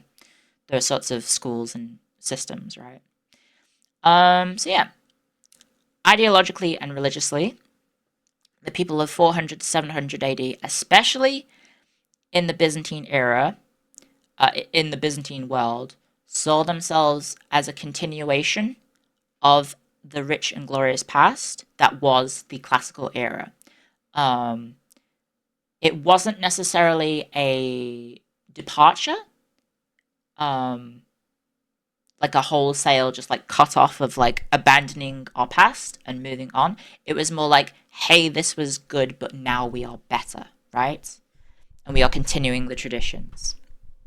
And that was more applicable to the Byzantine world. But then you also have this school of thought later in time during like the Renaissance period, where you have people like Petrarch who is saying that he was continuing the great works of the classical era, essentially, right? So yeah. Any questions? Any questions? So hopefully that helps answer the whole concept of it not necessarily being an intellectual dark age, because people were able to get educations. I think it's worth remembering that low plebs during the Roman period could write well enough to leave graffiti.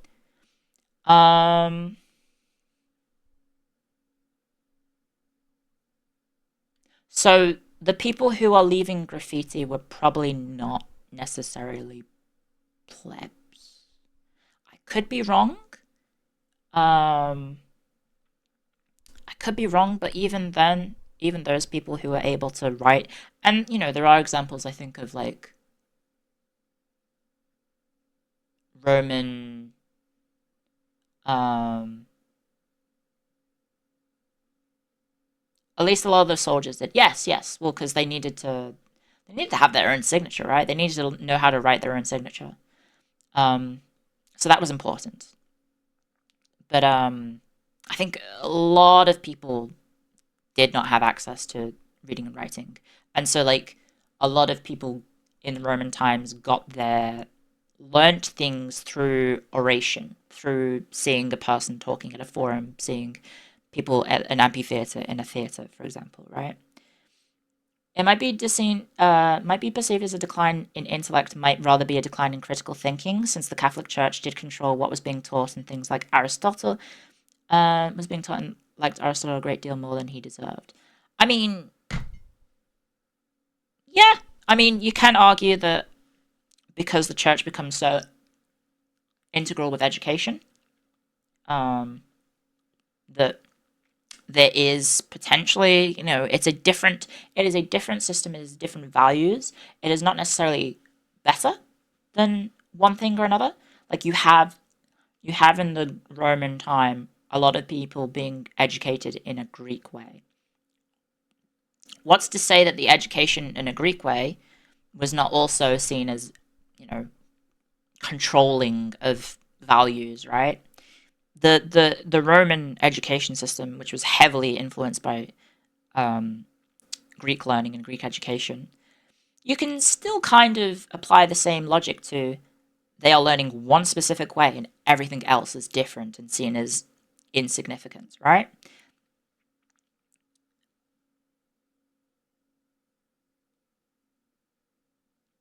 The church was only protective of scriptural ideas. You could think critically about everything else other than the church. Yeah, and so like you have another example of intellectual going against the intellectual dark age is that you do have innovations, you do have inventions, you do have um, things being created and invented in Europe, especially in the Byzantine world. And it's not like the Romans were literally weren't taught to literally deify their emperor. Yeah, right. They worshipped their emperor as a living god, essentially.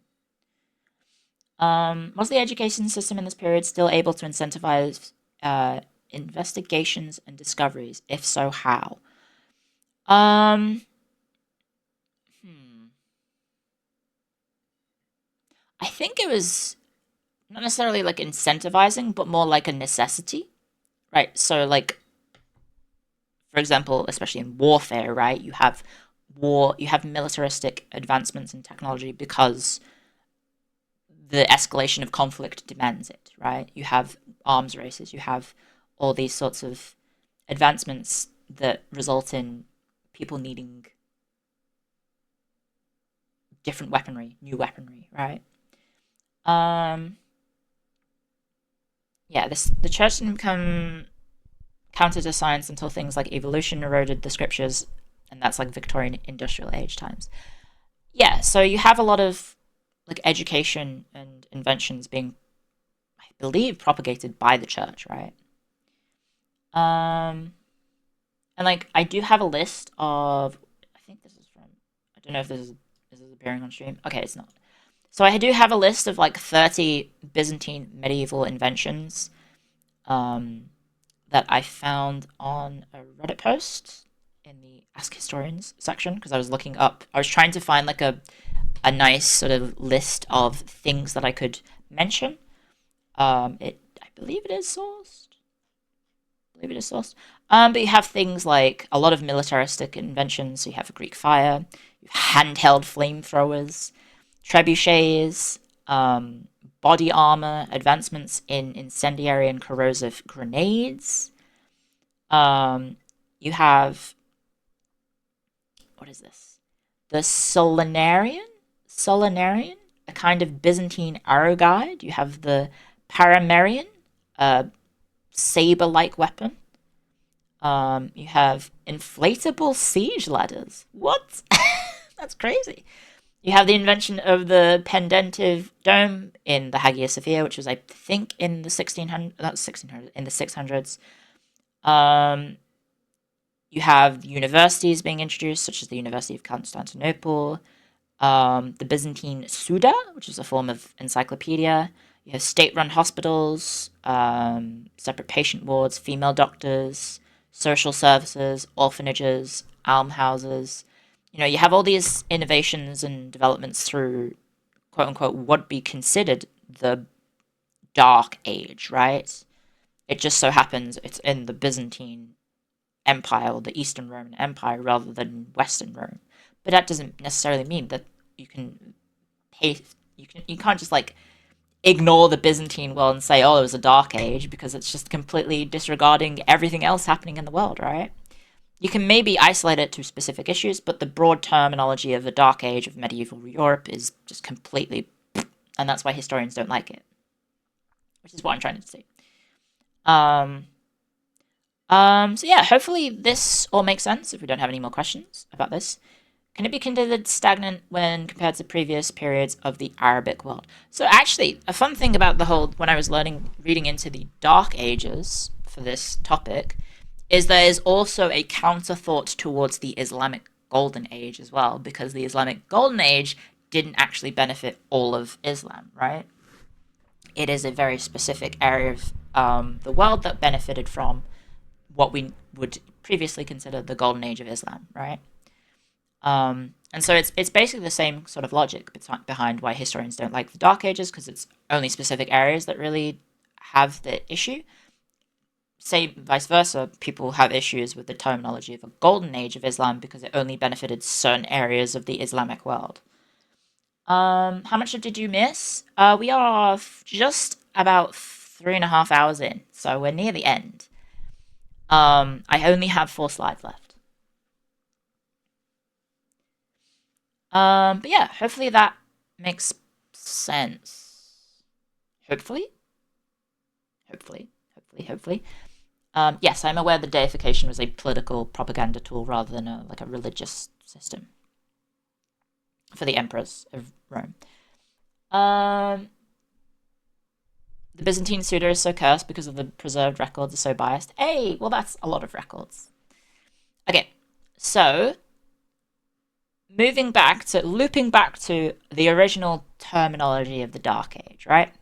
We've kind of gone over I've kind of explained briefly, well, not briefly, I feel like I've explained in some way. There was no intellectual Dark Age. There was no spiritual Dark Age or religious Dark Age. And there was no necessarily population decline that was extended for a large portion, enough to argue that there was such a decline in people that for an extended period that it could be all considered a Dark Age, right? Because you have these areas growing. So what did Petrarch originally mean, right? If we go back to this slide where Petrarch is talking about the world around him and the things that he has issues with, can you guys think of what Petrarch is really after? In your own words, what do you think Petrarch is after? I'd be interested to hear what you guys think.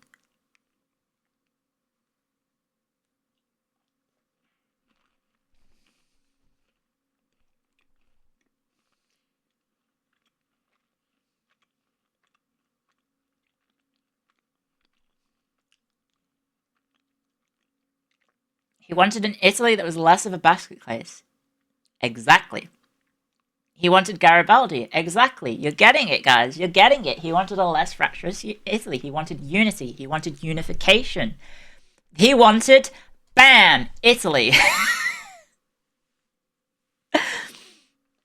He wanted the restoration of a unified Italy, right? This is what he was after.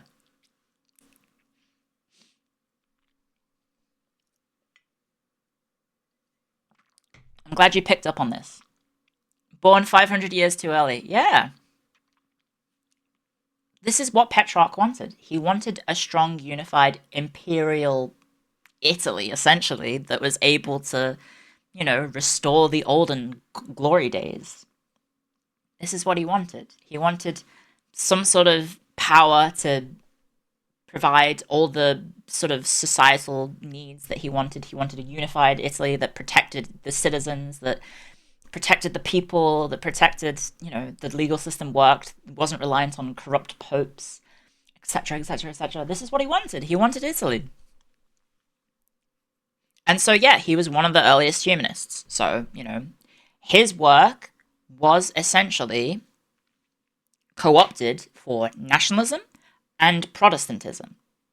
His works, in particular, was considered like proto-nationalism and proto-Protestantism because of its criticisms of a fractured world and criticisms of the Catholic Church.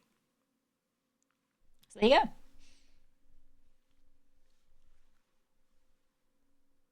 Ta-da! So yes, as we continue the points of the Dark Ages, but it's actually just some areas of Western Europe.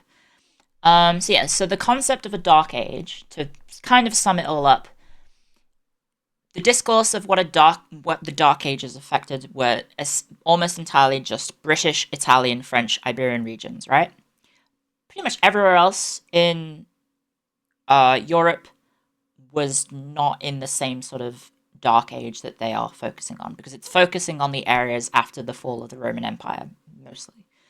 And these different areas prospered and, rose and fell in different ways, at different times, and it is stupid to assign any sort of broad societal decline globally or even across Europe. Areas such as Scandinavia and Germany, in particular, underwent massive growth and transformation across during the time period of like 500 to 1000 AD, which is the typical association of what the Dark Ages were, right? So we're even going beyond the 6th century.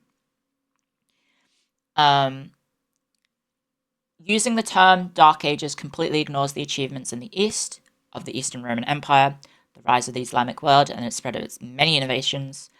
China, India, full of empires that rose and fell. Tang dynasty, Sui dynasty, I I forget what came after the Tang Dynasty, I think Liang or something. India had the Gupta Empire.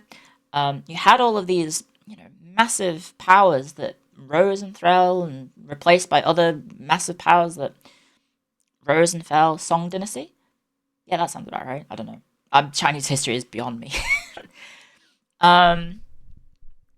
Yes, there were, so there were times in which history had these great empires and they fractured and they were replaced by unified empires and they fractured. It is impossible for us to have, whilst we live in a time of relative peace, there are empires and powers that are rising and falling all throughout history. And so you can't just say, oh, this bad thing happened, therefore everything was bad, right? And innovations, inventions, ideas continue to spread throughout the world. Which a time, a quote that I grabbed because I thought it was interesting was it said the quote-unquote dark ages were a time of dynamic development, cultural creativity, and long-distance networking. Which is to say the period from 500 to 1000 AD, you have new developments in culture and especially in networking and trade. And that the humans of the time were adaptive, they weren't reactive. They adapted to the world around them, and they adapted to the changes that arise because of things like the Roman Empire falling, things like plagues happening, things like the volcanic winter that happened. People adapted, or they died. And they're still here, so clearly everyone was able to, adapt. People were able to survive, and then eventually they got through the tough times of the 6th century. Yes, the indomitable human spirit, exactly. And there's also evidence of the dark ages of 500 to 1000 AD is the development of material culture and people hoarding material wealth. You have development of material belongings. You have production, essentially, infrastructure of things that demonstrates a high degree of sophistication that you wouldn't necessarily associate with a period that is called the Dark Ages. And so there's this final quote, which I quite liked, so I figured I would include it. But it is hopelessly redolent of Renaissance and Enlightenment prejudice. That is the term, the Dark Ages. It altogether underestimates the impressive cultural vitality and enduring spiritual legacy of an entire period that has come to be known as the late Antiquity. I just like that quote, so I wanted to include it. But that's by Harper. I'll have a full bibliography at the end, if you'd like to read it. But yeah, any questions? Any questions on this slide? Oh, I finished my tea.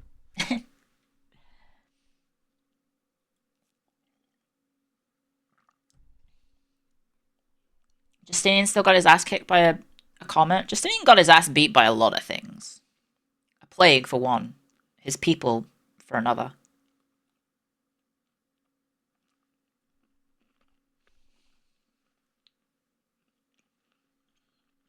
-1 stability.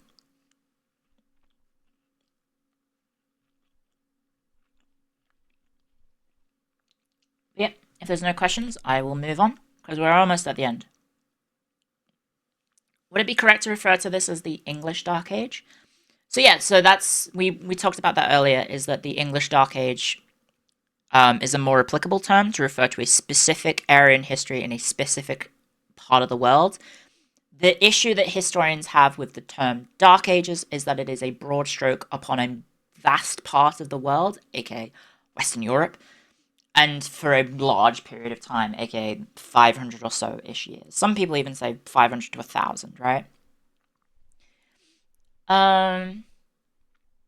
Okay, so, moving on. It wasn't even that dark or an age. So, issues with the concept of a dark age, or the Roman, or the, sorry, I'm getting all muddled in my own head here. So, the Dark Age arises from, essentially, Roman biases in Petrarch, Roman biases in Reformation thinkers, Reformation academics or scholars. It rises from Catholic scholars later in response to the Protestant Reformation. It arises in 18th and 19th century historians, especially in the time of the Enlightenment, which looked on upon the period of the Roman Empire as a great achievement, as, you know, the pinnacle of society, the pinnacle of history. And so that has basically shaped our understanding of history for the last, give or take, 2 centuries, right? 2-3 centuries. Because historians in the 18th and 19th century really like Rome. Really, really like Rome. And so in doing so, they are ignoring all other aspects of history, especially Byzantine history or Eastern Roman Empire history. That was neglected for a long, long time. It's only until last century that, you know, in more modern scholarship, that the Byzantine Empire is really getting its, I don't know, its acknowledgement in academia. And so for a lot of people, for a good 200 or so years, the hyperfixation on the success of the Roman Empire and the when it falls and there being, you know, a decline, people just instantly brushed it aside as like, oh, Rome fell and then a dark age swept across Europe, right? But that's not true. And so yes, the fall of Rome did not instantly result in a sudden transformation of Europe into a backwards dystopia where peasants rolled around in the mud all day. Which is a funny quote that I found. I forgot to attribute it. I apologize. And the Renaissance, which helped propagate the notion of Roman cultural and moralistic elitism, it wasn't even actually original. The Renaissance was built upon Byzantine achievements like 2 centuries earlier, like I think around 10th, 12th century. And so instead of being a sudden rediscovery of classical thought, it was a culmination of developments centuries and centuries and centuries in the making. And even then, even though, yes, when Rome fell, the successor states failed to live up to the expectations, mayhaps, or were nowhere near as successful as the Romans. But that's a tough act to follow. But, you know, once they sort of collapsed, it was followed by a period in which very, very important kingdoms emerged and empires. So the Merovingians, the Lombards, and most importantly, the Holy Roman Empire.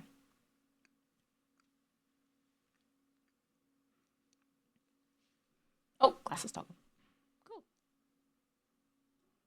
Ta-da. So hopefully that makes sense.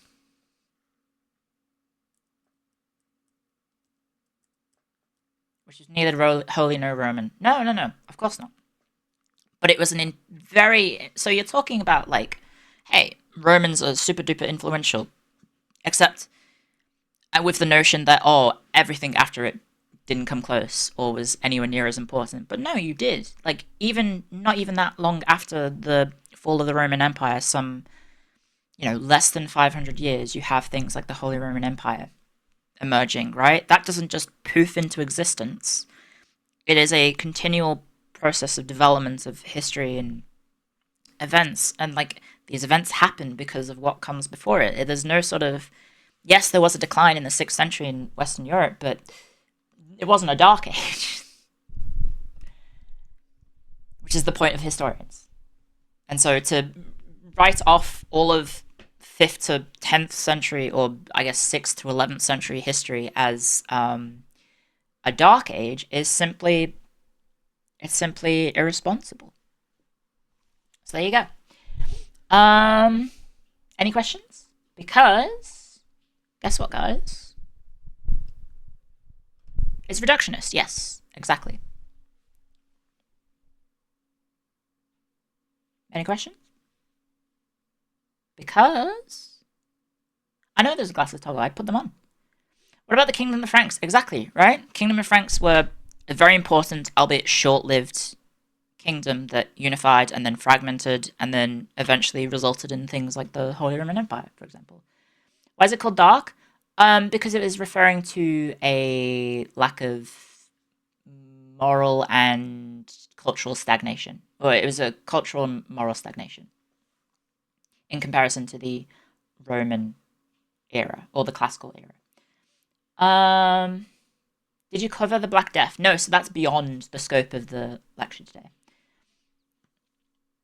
Have there been any accounts from the eastern side of the world regarding the Dark Age of the West, and I mean Far East? I'm not sure. I'm pretty sure there would be Byzantine sources talking about the West. I would have to look into them, but I didn't do that for today's lecture. I'd be very surprised if there wasn't. I don't think I'm convinced, but it's interesting to hear the reasoning. Really? Okay. Do you have sources of recommendation to learn about this era? Yes, I will get to that. So yeah, in conclusion, guys, because we are actually done. I didn't think it would take this long. I thought this lecture would only be 2 hours at most, to be honest. Popular culture continues to propagate the myth of a dark, miserable, colourless society following the fall of the Roman Empire. Also, the term Dark Ages does sound really cool. The original intended meaning by Petrarch of the Dark Ages referred to a cultural and moral decline in medieval Europe, compared to the elite days of the Roman and Greek worlds, or classical worlds. The term Dark Ages is Eurocentric and Roman-centric and ignores all other developments outside of Western Europe. And whilst the 6th century was a time of upheaval, it was still a time of great innovation and progress for the 500 or so year period that was previously dubbed dark, right? Great projects still were created during this period. I forgot to mention it, but if you've never seen it, there is the church in Ravenna that was built in the 6th century, which is incredible. So exactly what I'm talking about in that it's this incredible church in 6th century Italy, which is seen to be well in a dark period of decline and population, is just depopulation, and you wouldn't think great projects such as that church would be created, but it was. And so the terminology Dark Ages refers to a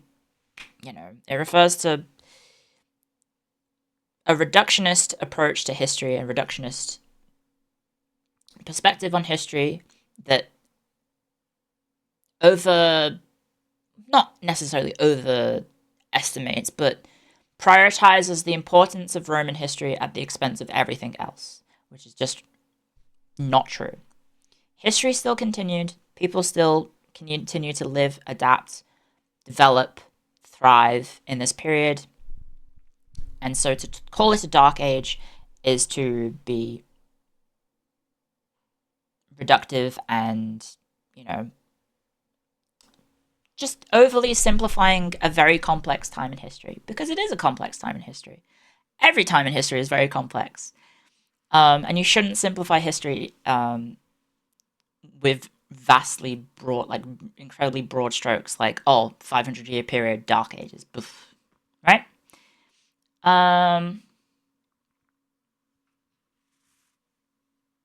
So yeah. The final point is, because I'm sure there are people who are like, okay, so what do we call it then?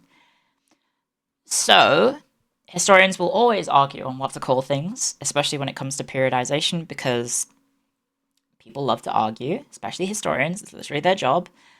I will talk about my personal preferred term, which is late antiquity.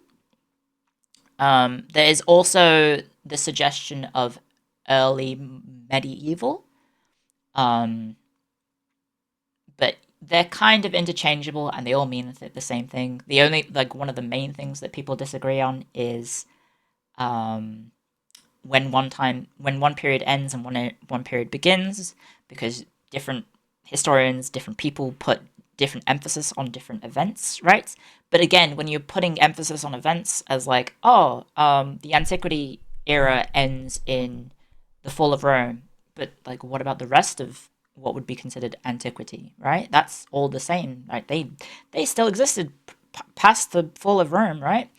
And then there's, arguments that, late Antiquity ends with the rise of Islam. But, like, what about the rest of the world, right? It's all just, like, it's too complex to try and break up history into easier to understand topics because it's trying to simplify history, but history is complex. Is Renaissance a misnomer as well? Yeah, because people call it a Renaissance era, but it's more of a Renaissance movement, which we did briefly touch upon earlier. Isn't Britain still a dark, miserable, and colourless society? Are we still in the Dark Ages? I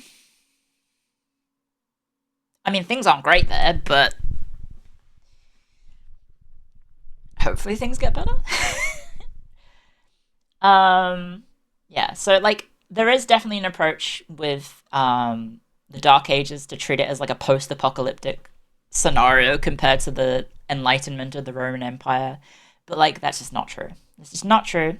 We have sources. We have so many archaeological sources and historical texts now available to us that helps illuminate and brighten up the quote-unquote Dark Ages. So that is why historians do not like the term the Dark Ages. And so hopefully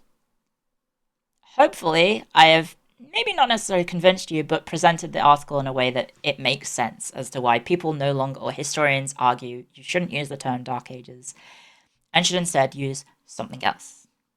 Thank you for listening, guys. Yay! Thank you, guys.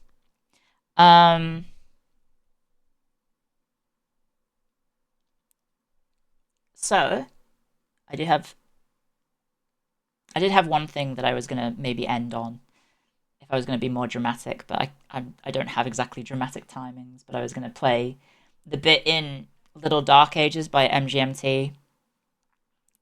The bit where the beat breaks down.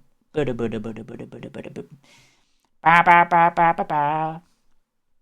one? Yeah? I was going to play that, but I don't have like I should have made another slide that, yeah, the bit's not going to work now. What I will do, however, is go Bibliography. I apologize, this is not in alphabetical order. Wait, why did I do that? I'm probably going to need to raise that sucker up. I'm probably going to need to raise this sucker up because we're going to also go in here and make this font really small. I will go get my bibliography real quick.